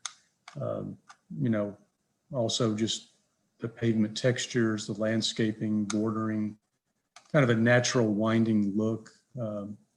May not be as active as this with all the tables, but we do want to provide places for people to rest. So those are really the kind of the imagery around the site itself. Of course, we're not yet into the building design, but really wanting to look at how we design the site, lay out the site, organize the elements in the site, and the imagery and aesthetic that we're looking for and the level of quality that we're looking for in the site. So I think that's pretty much what I have to say about that aspect. I'll hand it back to Ryan and Joe to take it from here. Good, Gary. Joe, can you go back to the plan? I know that Carlos touched. I have that too, I can put up. Oh, perfect. Reiterating just the access and with CVS there, and we're having ongoing conversations with them. And I think we all agree that that may not be the best solution. So we're doing what we can to propose what we believe to be a mutually beneficial alternative to the north there, which is also owned by the same property owner, kind of in that general area there, that triangle, to see if there's an alternative solution where they would not want to commingle with our residents with their customers. So we're navigating that now. I've sent quite a bit of information to them. We're just communicating with them today, in fact. So our intent there is to really try to see if there's a good alternative solution that appeases everybody. And Carlos has been fairly instrumental in encouraging that as well. And we agree. So what we have committed to date is this dashed area that's shown. So that's what we're continuing to show, but we understand that there may be a better solution there, and we recognize that. But for the sake of staying within what rights we think we have as it relates to the ordinance that was originally granted to CVS to provide that easement, that's where we continue to show it. So I just wanted to expand on that a bit from what Carlos mentioned. And then as it relates, I know last time there was a question regarding photometric plan. That's certainly something we'll complete in the next stage to explore any potential light intrusion and obviously avoid that at all costs on any neighboring properties. And we'll stick to the code requirements for that. And then on the school district, we recognize that the revenue from the school district is 100% from property taxes, and we're substantially increasing the property taxes here, which will benefit the district. So as Carlos mentioned, we're not asking for any incentives that would impact the school district. So I think the school district is looking for issue some bonds for some improvements, and we're to be future ready. And I know that they're taking into consideration population growth and future developments as a part of that. So we would hope that our project would help pay off those bonds sooner with our increased real estate taxes that we'll be paying with our project here. So I know that maybe doesn't specifically address the impact from a student standpoint, but we would hope that our increased real estate taxes would help offset any additional students that would be going to the district and with the planned improvements that are to be made, that those increased in students would be accounted for in their planning that's already taken place. So I think with that, we're happy to address any additional questions, comments, talk through anything that's been discussed today, and appreciate the opportunity. Thanks, Ryan. Appreciate it. Appreciate it, Joe and Gary. Does anybody on the commission have any specific comments for them? Mr. Chairman, I do, Richard, if you don't mind. Go ahead, Richard. So I'm the troublemaker who was talking about parking last time, and I appreciate you taking another look at that. One of the key concerns that I have is the set of houses to the east, and I understand that that's a sensitive issue that you're aware of as well. Obviously, you're mindful of that, trying to come up with a 6-foot fencing that's more perhaps ameliorative. I'm wondering 2 questions. One, why did the group choose not to do deals with those houses to expand all the way to the road rather than placing it in the backyard? That's question number 1. And question number 2, if you wouldn't mind bringing that graphic back up, I'm wondering if as an alternative, there's some way to get more green space between the backyards of those houses and the beginning of the new development. It looks like there's green space along the north end for one of the entrances. There's green space in the southwest. Is there a way to incorporate some of that larger green space along that eastern edge of the property? Imagine you live in one of those houses and you've spent your life looking in the backyard of someone else's house, and now there's this giant development that's going to crop up in your backyard. So I'm trying to put myself in the shoes of those residents and understand what we can do to bend over backwards to make sure that they're comfortable with what's happening in their backyard. Yeah, absolutely. I'll start with the first question that you asked. And just so Carlos did mention, there's 11 homes total, 7, I think it's 7 are rental properties. And so we were not the assembler of these properties. So we're under contract with the individual who did assemble them, who has the underlying agreements in place. They made the attempt to secure and get under contract those 11 properties unsuccessfully. They made attempts to reach certain individuals that were unsuccessful.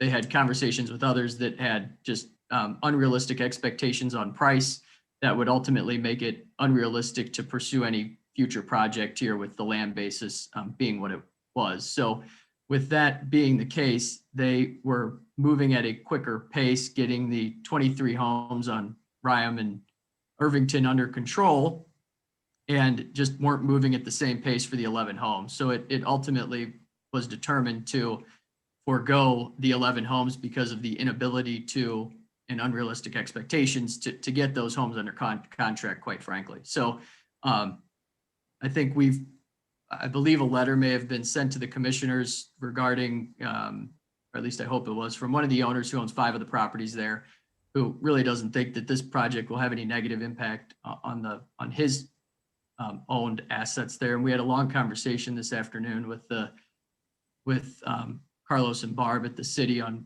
what do we envision there and what could go there. And ultimately, I think there is a higher and best use, and it would provide a nice transition from our project to do more dense townhomes there. Ultimately, if you could assemble those pieces of real estate. So that's a longer term play. It's not something that we do. But I know there's plenty of other developers out there that do focus on that. And I think we all agree that would certainly be successful and has been proven and could be a nice transitional investment there between our project and Hilltop and what's happening on the east side of Hilltop as well with some of the newer homes that are being developed there. So it was attempted. It would have been a total of about 7 acres, just unsuccessfully provided at the rate at which the Graham and Irvington homeowners were more willing to work with the group that was attempting to assemble the properties.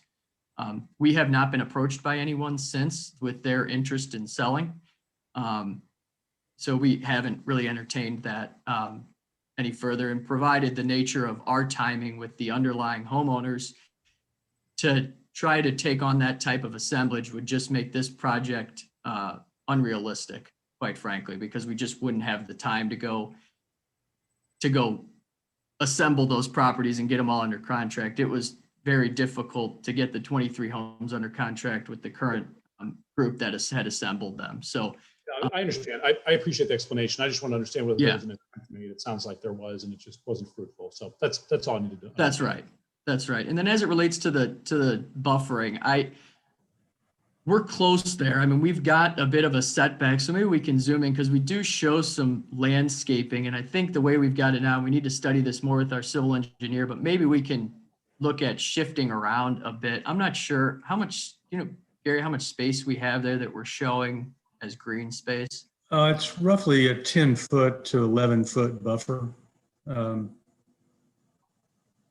So there. So yeah, and then we just have to study that. I certainly appreciate the comment for sure. We'd have to look at how much room we have on the other side, on the price side with setbacks and any landscaping proposed there, and if we can potentially shift our everything, our whole plan really to the west a bit to try to accommodate any additional space. But we could study that with our civil and see what easements exist, and we're really working within the constraints of that as well. But understand that trying to create a space that is more green and buffered there to accommodate the neighbors. We absolutely appreciate that. well, comment. and I guess, and I would ask, I guess maybe define what is our objective? What are we trying to achieve with that? Is it because we have a 6-foot fence? There's at least the cars are hidden, right? So then what they're seeing is the top of the building. I know our lighting, we mentioned about the photometric study. We will, most cities, you have a 0-foot candle illumination level at the property line. So there would be no light spill that would light pollution going into their property. So then what they're looking at is the upper portion of our building, as you look up over the fence. The greater buffer won't necessarily help. I don't think it'll really help with what you see over the top of the fence, right? We could, though, beef up the kinds of trees and the species of trees in that buffer. Maybe they're taller trees that help obscure that. And again, where we really only kind of get close to those homes. This is the closest point that's shown right now.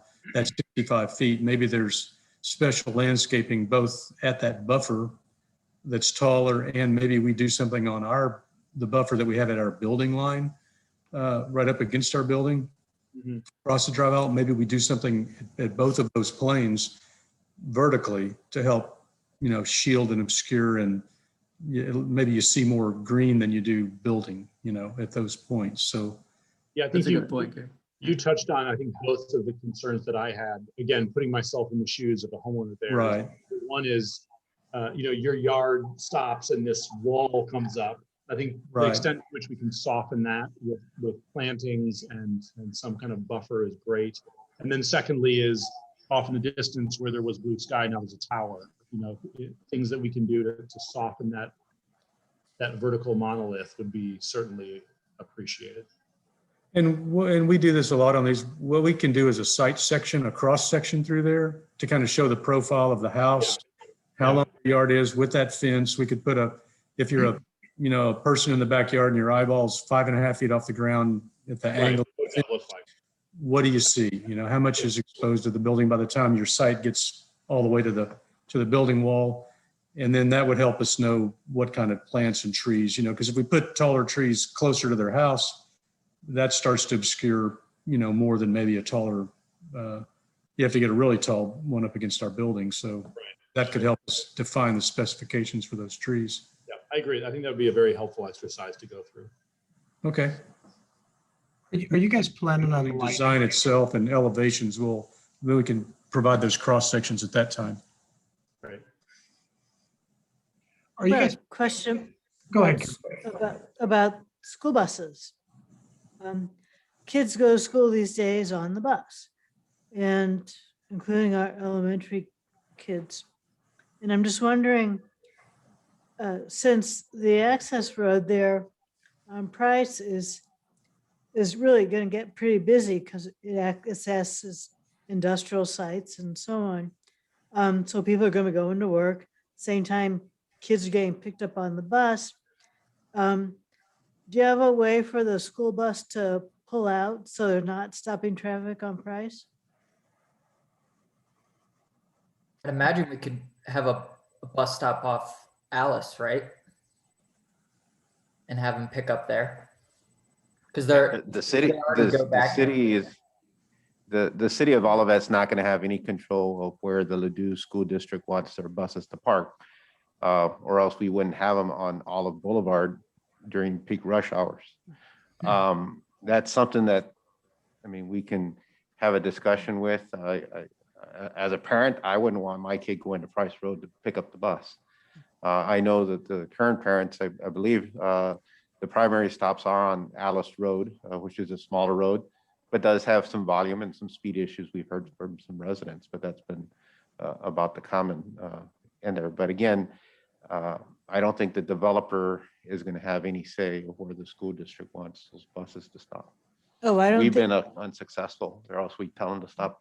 I don't think on all that of- developer would have say either. I just didn't know if they had given any consideration to it. Mhm. You can always talk to the school district and see what they're thinking. Just, but I'm just thinking that if there was a way to easily accommodate them or give them at least the option that now would be a better time to do it rather than later.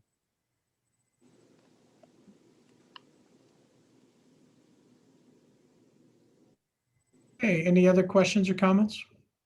Hey, Rob, Yeah, go ahead. did the bus go through this, through the apartment complex? Could we see if that's It- possible? No, it certainly could do that. Our civil engineer has designed it for a fire truck, you know, and having the turning radiuses around all the planting islands.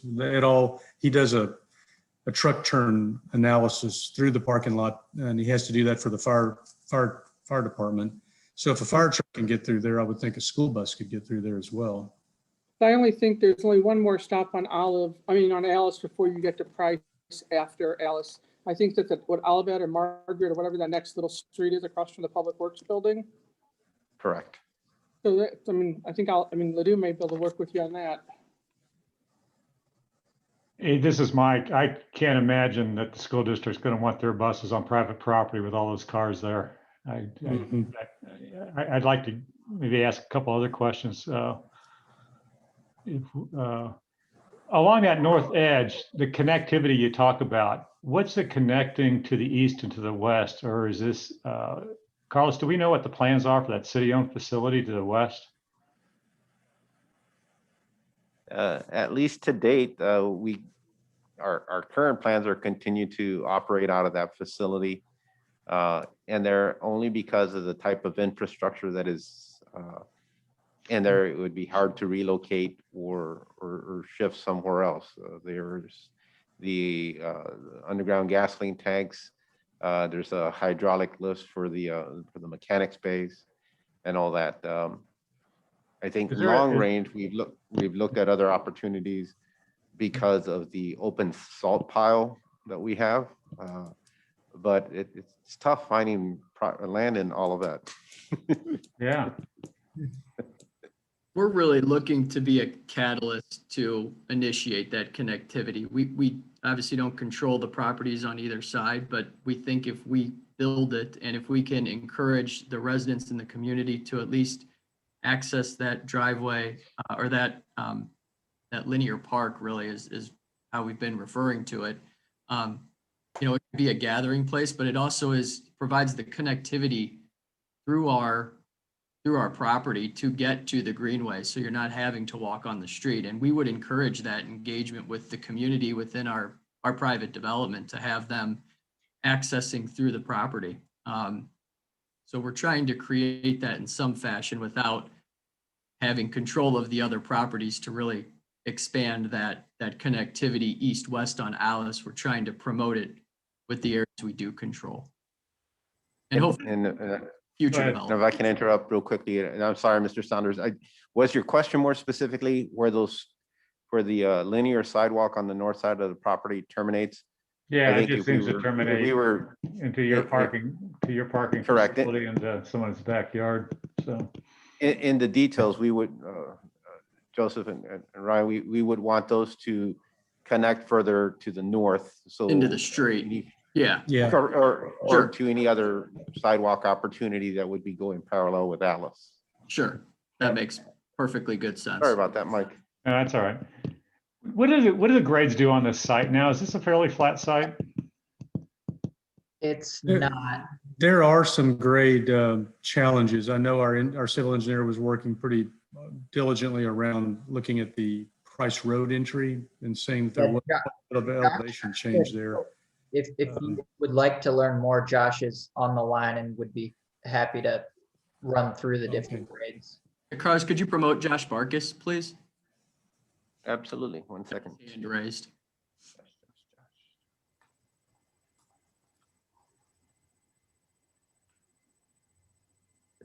Do you envision any steps in this building stepping up because of the grades, or do you still envision this to have a first floor plate that's without It steps? should all be on, I believe we're all on one level, and the objective would be to have the parking spaces that are against the building to be walk-in ADA, compliant type access and all of that. But Josh could speak to that more, but I don't believe we have any steps in the building itself. Correct. This is Josh Barkus with Stock and Associates. So currently the site slopes from the northwest corner is kind of the highest point, and the southeast corner is the lowest point. And there's about 15 to 17 feet of overall grade change from that northwest corner to the southeast corner. And that currently is taking place as the main road off of Alice. It kind of drops into the site and then continues to fall down to the cul-de-sac at the south end. It's more or less located where there are east-west node of the southern part of the building is located. The western side of the site, where the greenway is, from the elevation of the current backyards, there's a probably 7-foot tall berm that comes up from our site heading west and then kind of flattens out. So that the greenway area is probably about 7 to 8 feet higher than the backyards that exist today.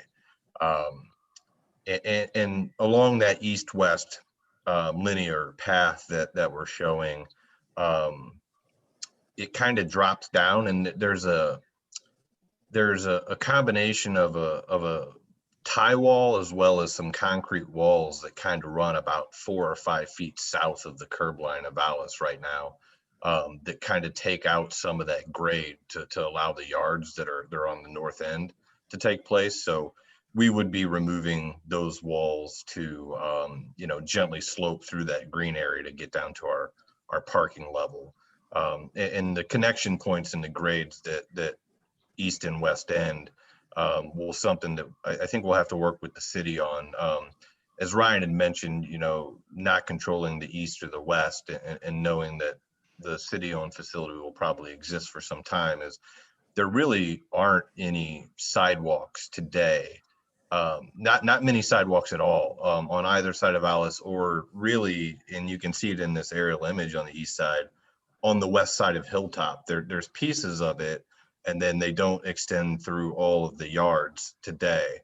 The property to the east along Alice, actually, their fence line right now containing their yard is about 2 feet south of the curb line of the roadway, whether or not that's in city right of way or not. But so those are the challenges relative to the connectivity, but we obviously will be working with the city so that this could connect in the future. Yeah, I apologize. I didn't mean to get too hung up on the sidewalk along Alice. I'm actually more interested in the 17-foot of grade difference you got between the upper left-hand corner and the lower right-hand corner. Somehow your design is going to have to address that. Is the building going to be sticking up out of the ground in the lower right-hand corner in the southeast corner?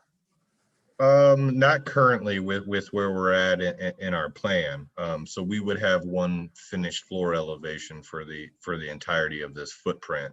And then the parking lots will obviously slope at different degrees to allow us to connect to the grades that exist. And I think Ryan and Gary had mentioned just there's easements and utilities along the corridors around all these properties, as typical, residential subdivisions have, consisting of overhead electric. No, I appreciate that. Did I misunderstand you? I thought you said there was about a 17-foot drop from northwest to southeast. Today, yes. Today. Yeah, today. So we're working with the grading on the site to connect, within our limits of our property, and we can accommodate that grade change. There may be the need for small retaining walls and things like that at certain locations, but we don't have those completely identified at this point in time. And what are your thoughts on stormwater management at this point? Is it just going to be under the parking? Yeah, so we did submit for a conceptual review through the Metropolitan St. Louis Sewer District to define the requirements that this site will have to adhere to. And in that review, the outline would be that due to existing issues in systems, that we have to look at this. Whatever we disturb, we have to look at it as if it's undeveloped. So we don't get to take into account the runoff that's leaving the site today. So we're required to provide water quality, channel protection, and flood protection for the 2 and 100-year storm event. So the green area, and these are just ideas right now since we're not completed any further in design, but for instance, we are thinking of taking the roof and the outdoor amenity area to rain gardens in that large kind of green space that you see between the amenity area and the parking lot, and then potentially combinations of porous pavement and underground options to account for the parking areas themselves. All right. Well, Richard, I'm going to join you on my concern about the parking. There's a lot of parking. They've done a great job of trying to minimize it, but it's just a lot of surface parking. And I can't help but think that, and I'm just going to throw this out there, but you guys are the developers, but you got that kind of grade difference from north to south. There's an opportunity there to, maybe get some parking underneath this building and just take advantage of the grade differences. But it's that's not for us to design. And it But doesn't. I am concerned about all this parking. You guys have done everything you can to minimize it, but it's a sea of parking out there. So.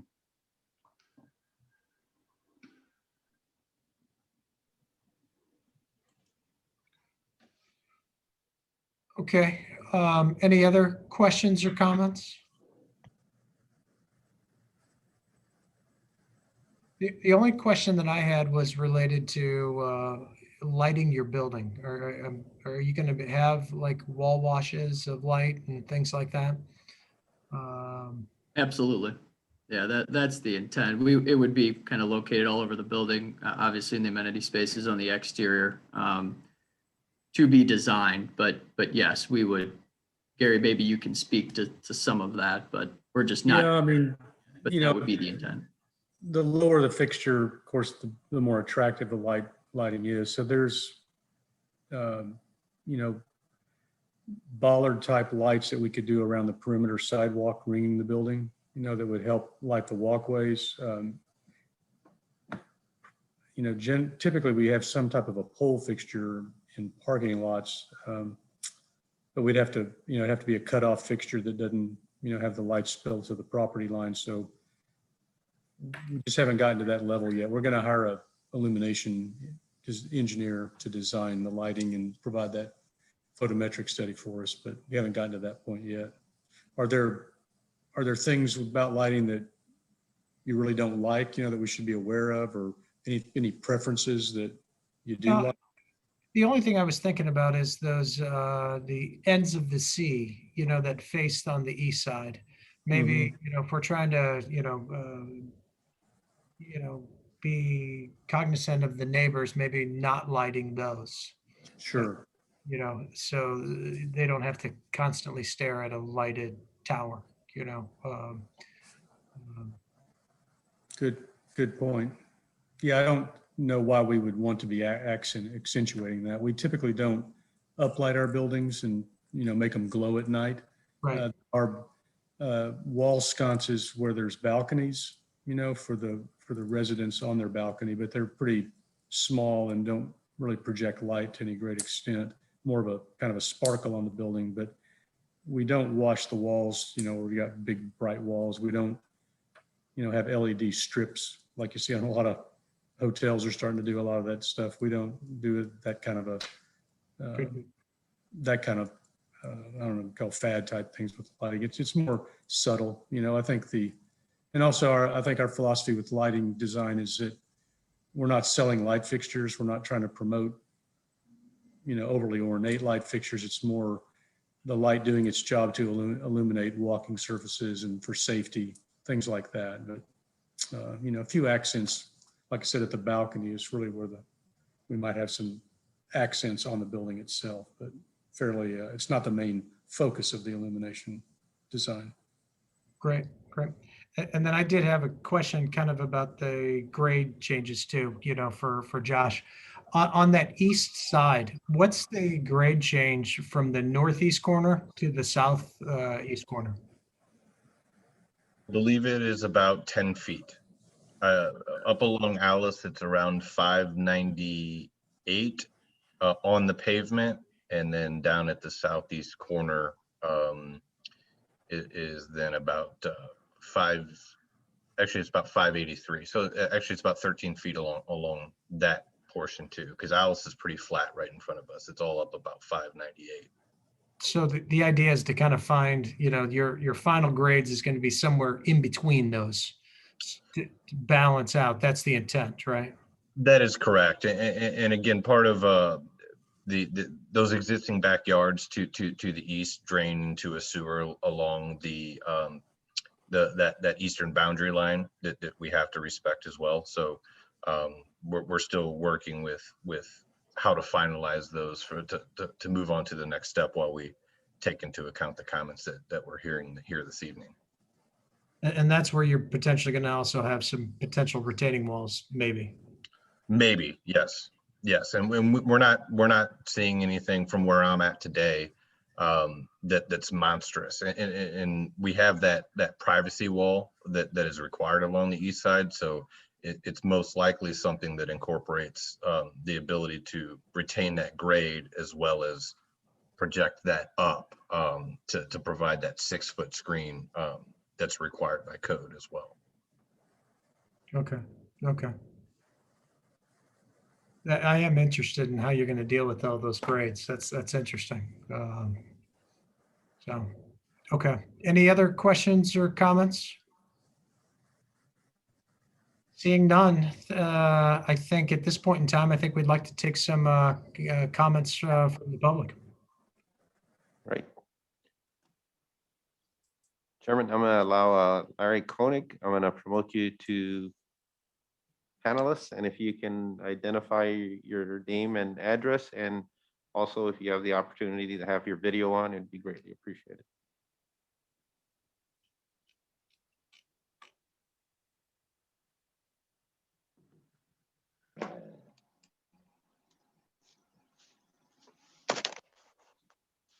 Can you hear me now?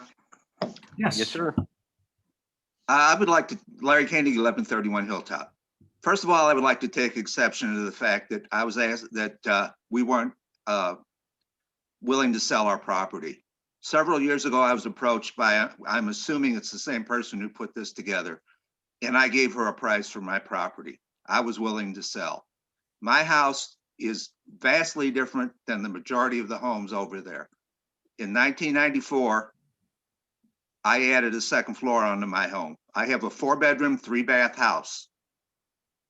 Why should I take the same amount of money from my house that they're willing to pay for the little 2-bedroom bungalows that are over on Graham and Irvington?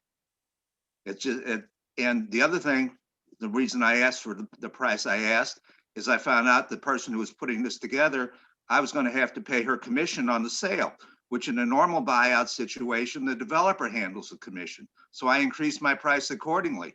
I'm retired now. I can't afford to go into debt so this developer can make a lot of money on his apartment complex. So that's why I asked the prices I was asked. I was never approached now when they put this all together. This just came up as a big surprise. Here's a letter. We're going to build this big monster behind you. Too bad is basically the way I look at it. So I wanted to clarify that. The developer made it sound like I'm asking an astronomical price for my house. We have 2 new homes across the street sold for over $500,000. And what I asked was not that much compared to what they were getting for these new homes. I have to replace my house and I'm not going to go into debt so this developer can make a $4.5 million a year in rent off his apartments. The other things I have to say about this is it is way too dense for the area. And I have major concerns about infrastructure being able to handle it also. You have 9 times more units that are going to be in there that are there now. 70 more than all of Arrowhead Park. Will the sanitary sewers be able to handle all that? Will they have enough adequate water pressure? Will we have problems with how are they going to provide enough electric for that? I'm assuming it's going to be an all-electric building. All these concerns that aren't being addressed.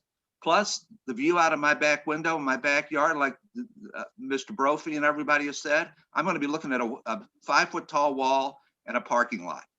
And I don't care what they do with the lighting as far as trying to minimize the spillover, it's going to reflect off the cars. I've seen it everywhere. You get a car parked in just the right place and a light hits it and it's shining right back up over to our side.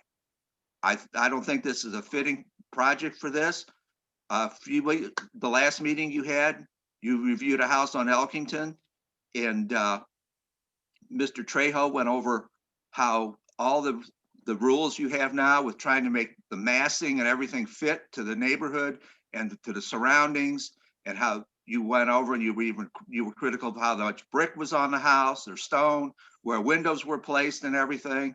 This does not fit our neighborhood. This is just a complete, just doesn't fit at all. It is just totally out of scale and out of character for our neighborhood.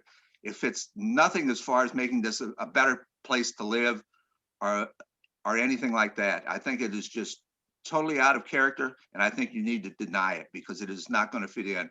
Plus, now what we're finding out about the difference in grades, I don't know how they're going to work that out without having the building either down in a hole on the north end or way up in the air on the south end. I don't see how they're going to make that work and make the parking lot work and line up with it also. Thank you very much. Yeah, thank you. Thanks for your comments. Appreciate it. Okay.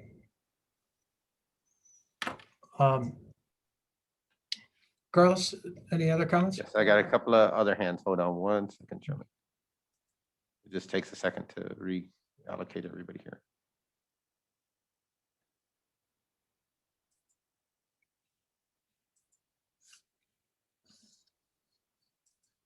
Okay, the next hand I have is Laura Ragsdale. Ms. Ragsdale, I'm going to promote you to panelist. And again, if you can just state your name and address and identify yourself if possible. Thank you.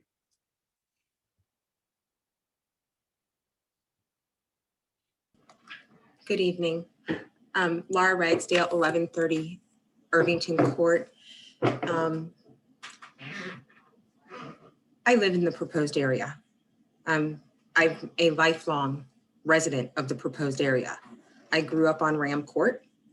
It was my mom's house. I live on Irvington now. Out of the 23 homes, seven are vacant. Most of them are rentals. 2 homeowners' houses are empty at this point, but 7 of 23 are empty. This is the 5th project in 20 years. Where I disagree with Larry, I would like to see it happen.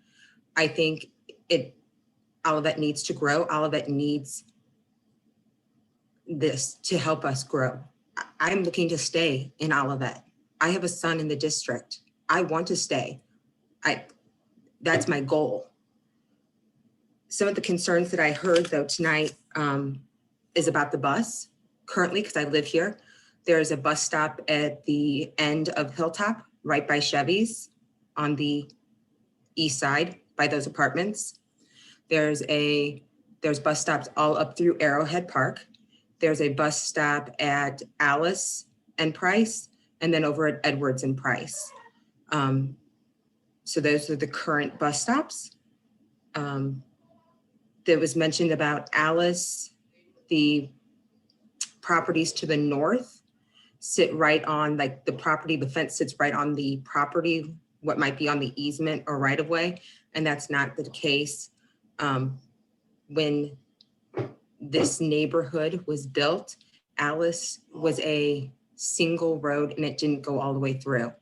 And if you look back at original plots, like I have the original plot from my house at 1130 Irvington, the road has been shifted towards that house on the north side when they made it a through street and made it 2 lanes.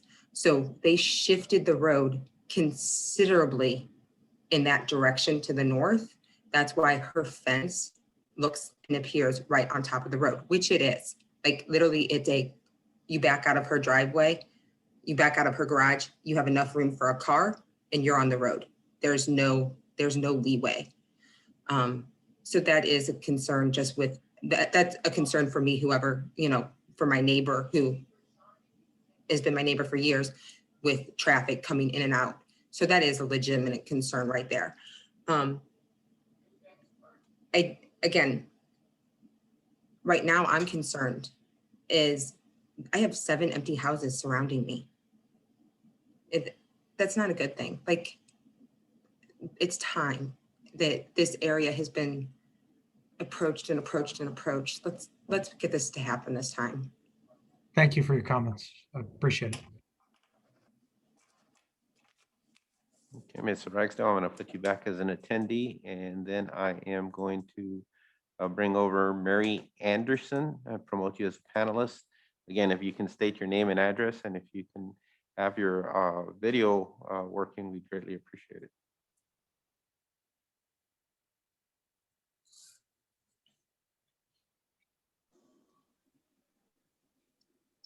Is it working now? Yes, ma'am. I just have a couple of comments. I'm not opposed to redevelopment, but I think a 5-story apartment complex is out of character for this neighborhood or out of character for any residential neighborhood. And I live at 9129 Alice Place. So I am directly across the street from the development. I just think it's too large, 5 stories. I've been driving around looking at newer apartment complexes that have been built, and you pull up to a 4-story or 5-story, it's enormous. It's an enormously tall building. And I just think it's out of character to be in a residential neighborhood. And like some of the members on the commission said, that the amount of parking, it's just a sea of a parking lot. My other concern is for our little Alice Place street. It is a little 2-lane road with no shoulder. And, I see that they have a little sidewalk there, but as somebody pointed out, it dead ends, or even if they make it back to the street, you still got to walk back out on Alice to get up to Hilltop or over to Price Road if you're going to go straight up through by Enterprise. And people walk on Alice all the time, day and night. If I went out there right now, in 5 minutes, there would be somebody walking even at this time of night. So I'm concerned about the amount of traffic that is going to be coming out of the apartment complex onto Alice. It is a little tiny street, and people walk on it constantly to get to and from. So those are my comments. Thank you. Thank you. Appreciate it. Okay, Ms. Anderson, I'm going to transfer you back as an attendee. Thank you. Yes, ma'am. And I'm going to promote Stephen Lampkin. I'm going to transfer you over as a panelist. And again, if you can state your name, address, and then have your audio on, or excuse me, your video visible, would be greatly appreciated.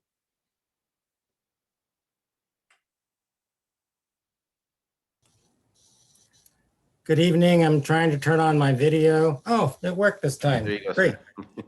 sir. I'm an owner occupant at 1100 Irvington Court, a neighbor of, I guess, all the people who have been speaking. I certainly empathize with all the reservations expressed with such a significant change.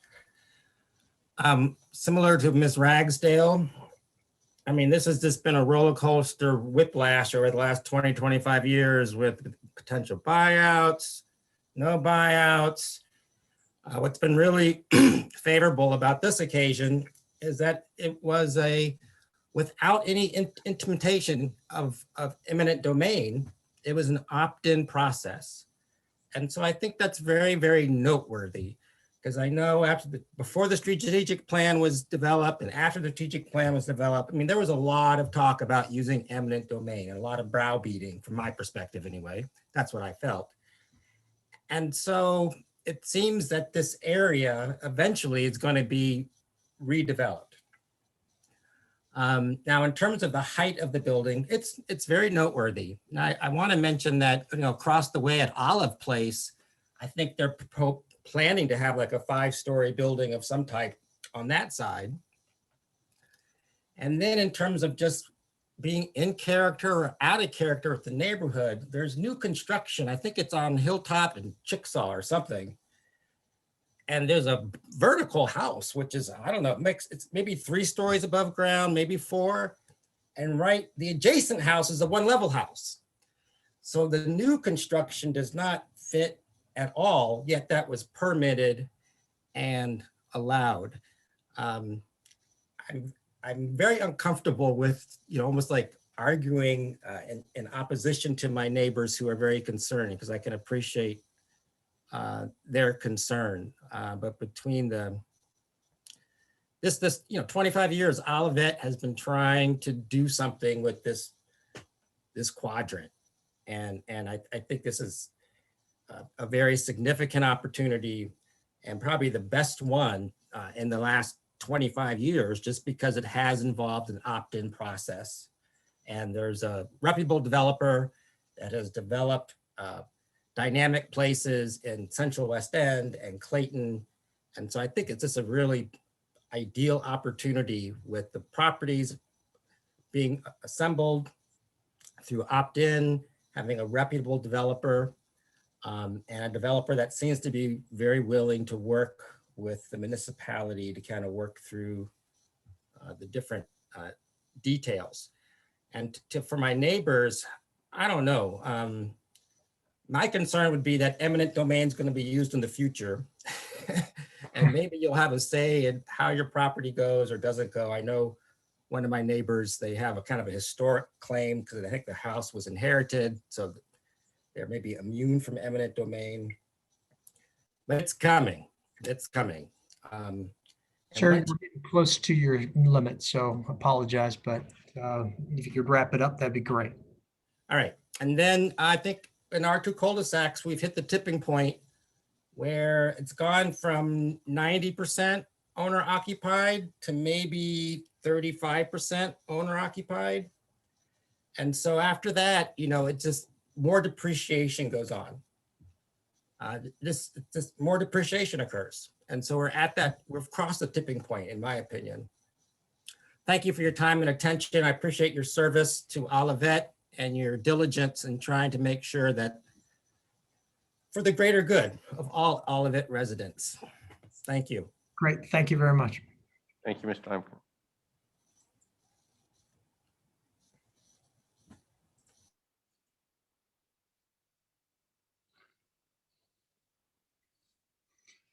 All right, Carlos, any other comments? No, sir. And again, just if, Chairman, if I can just kind of remind the process of being considered for an MU rezoning designation is the first part is a voluntary part that this developer has chosen to take on, and that is to provide a conceptual review to have these types of discussions with the commissions. There are no right or wrong answers. It is an opportunity for the commission, the developer, city staff to kind of collaborate on a lot of everybody's objectives. The city has objectives, commission has objectives, the developer has specific objectives. We all have a common goal. And it's just to have this discussion before it gets too deep into the woods that we're in positions where we're either in conflict or so. There is no action that will be taken by the commission. Again, the developer has an opportunity to come back if they want to have further discussion or clarification with the commission, and there or continue and proceed in putting their finalized plans. I know they're committed to the project. They are working on a traffic management report, engaging with the school district, and furthering discussions with the city on the on public type of improvements kind of that were commented today, whether it's the bike trail, Alice Place, the street systems, and of course even the utilities in that process. Be glad to answer any specific questions, or if there's anything else directed for the developers, let me know. Any other questions or comments, everybody? I don't see any. So thank you very much, guys. I'm sure you got your got an idea of some of the comments and things that we were trying to address. So I appreciate your time. Very much. So thank you, Mr. Chairman. Thank you, commissioners. Appreciate the collaboration very much. Thank you. Chairman, if I can just have 1 second here to transfer the Opus team. No problem.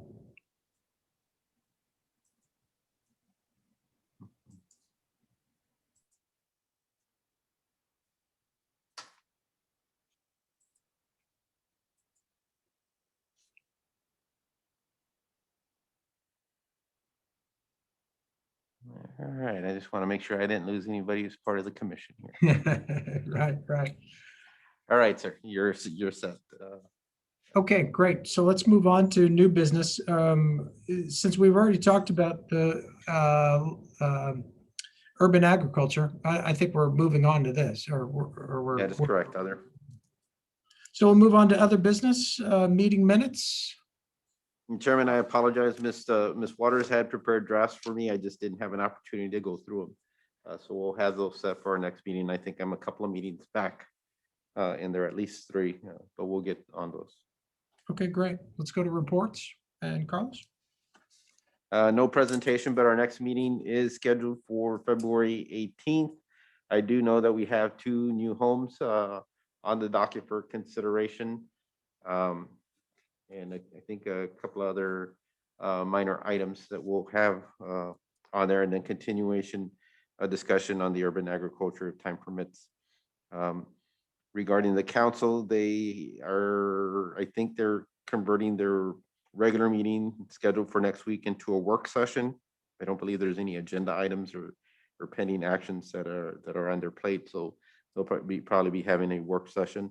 Council is working on their overall goals as we get into their next fiscal year budget process. So that's taking up their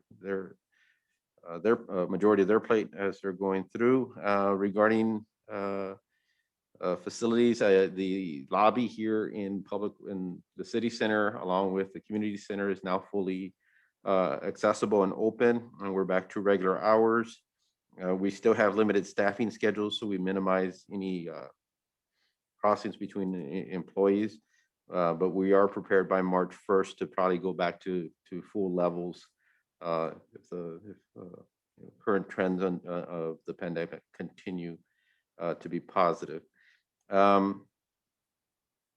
Regarding development items, if you've been on Olive and Hilltop, I'm sure you've seen the utility work going on by MSD. It's kind of interesting because they were talking about the capacity of some of that infrastructure. MSD is putting a huge relief line along that will be connecting the Hilltop area to the 82nd Street relief project that should be assisted, provide relief in that general area specifically for backups. They're boring underneath Olive right now, so that we're seeing a lot of disruption. And of course, if you're driving westbound, I'm sure you've seen the bumpiness of the road and all that. We're hoping that's another week or two of work before that comes to a completion. But on the other side, just south of the Olive Crossing site, there's another relief line that is being installed. That one is going to go all the way past Dealman along the creek area, the channel, and the bike trail. That one is slowly progressing, and we anticipate that will go well on till next year. As soon as they are completed on the Olive Crossing site, then Ameren will come in.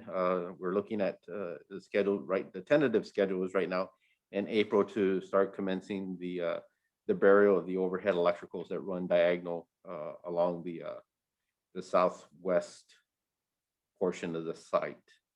That's a big project because those are major electrical lines that run north to south. So that will take some time. Their city will be hosting convening a TIF commission meeting on Monday.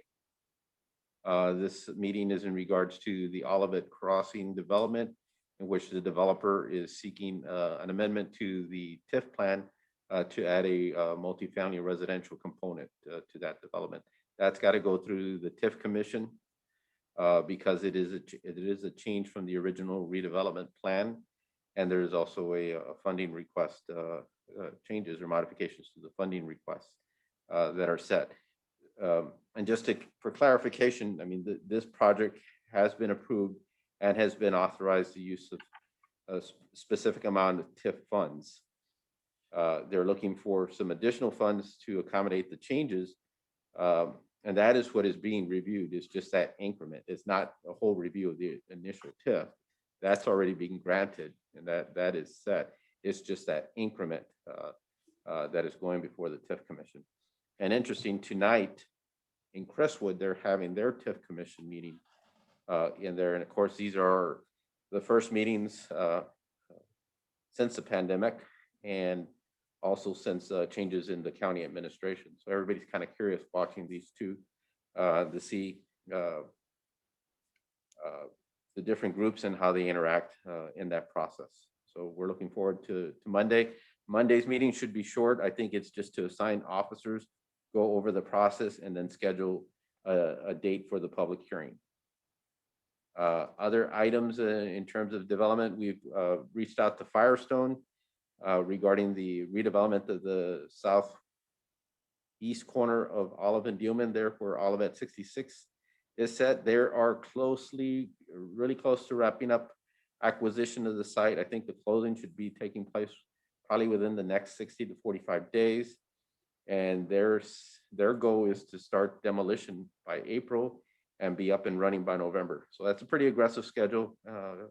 Weather pending and everything else, that'd be great to see the site and that development moving. As you head further west, you've seen there's been activity at the Ponderosa commercial site, which is the old Ponderosa facility. So they got it fenced and closed, and they've been doing some earthwork on the site. So we're glad about that. They got their permits picked up. Plant Haven, the planting operations will be coming in also in February for their seasonal garden center. I guess one more year at the Olivet Lanes in there before they can move permanently into their new location just down the block. Easy Storage, that's still slow and moving. The best we know, they're committed to that site. I should go back to Price Crossing. We've got a lot of inquiries about the Starbucks. Again, the developers indicated he's been in discussions with the corporation. They're committed to that site. They just haven't. They've been slow in moving in that process. I know they wanted to do an interior renovation. I think reflective of to meet a format with the current pandemic and make the site a little bit more flexible as opposed to the group open seating area. And then the Oliver, I'm waiting for the footings should be coming to completion pretty neat, and then we'll start seeing that third dimension and that height. So that'll be pretty exciting to see that progressing and moving. The structured parking structure looks pretty impressive. So that's neat. So that's moving along. And I think that covers all the redevelopment sites in there. I don't have anything else in case I'm missing. We miss Jonathan greatly, of course. It's been a quiet week catching up. He has been providing us some assistance off on the side and being very accessible. And then if you're familiar with Friday's, we had a little going away party, but the council had by resolution authorized last Friday, January 29th, as Jonathan Roper Day, in acknowledgement for his contributions to the city. So it was pretty neat. The mayor had a whole proclamation and all for that. So glad to answer any questions. That's all I have, sir. Anybody have any questions? Well, nope, seeing none. Missy? Hi, thank you, Chairman. Just briefly, some of the things a little bit more detailed. February 10th, we will be having our second park public meeting for the public to hear about our park, the park plan and where we're at. That will be held by virtual Zoom. March 24th is when the city council will have their retreat to go over items of importance, goals, plans for the future, as Mr. Trejo identified. We have a one-seat city council member election on April 6th, and there are 2 people that have filed for that one seat. That's pretty much all I have to report at this time. I don't know if you have any questions of me. We did make our appointments to the TIF Commission the other day on February 2nd, and we will watch and see what happens in this latest process. Great, great. All right, any other questions or comments from anybody? Seeing none, we'll adjourn at 9:45. Thanks, everybody. Appreciate Thank it. you, everybody. Good night. Everybody be night. safe. Be Good careful. night. Take care. Be healthy. Be safe.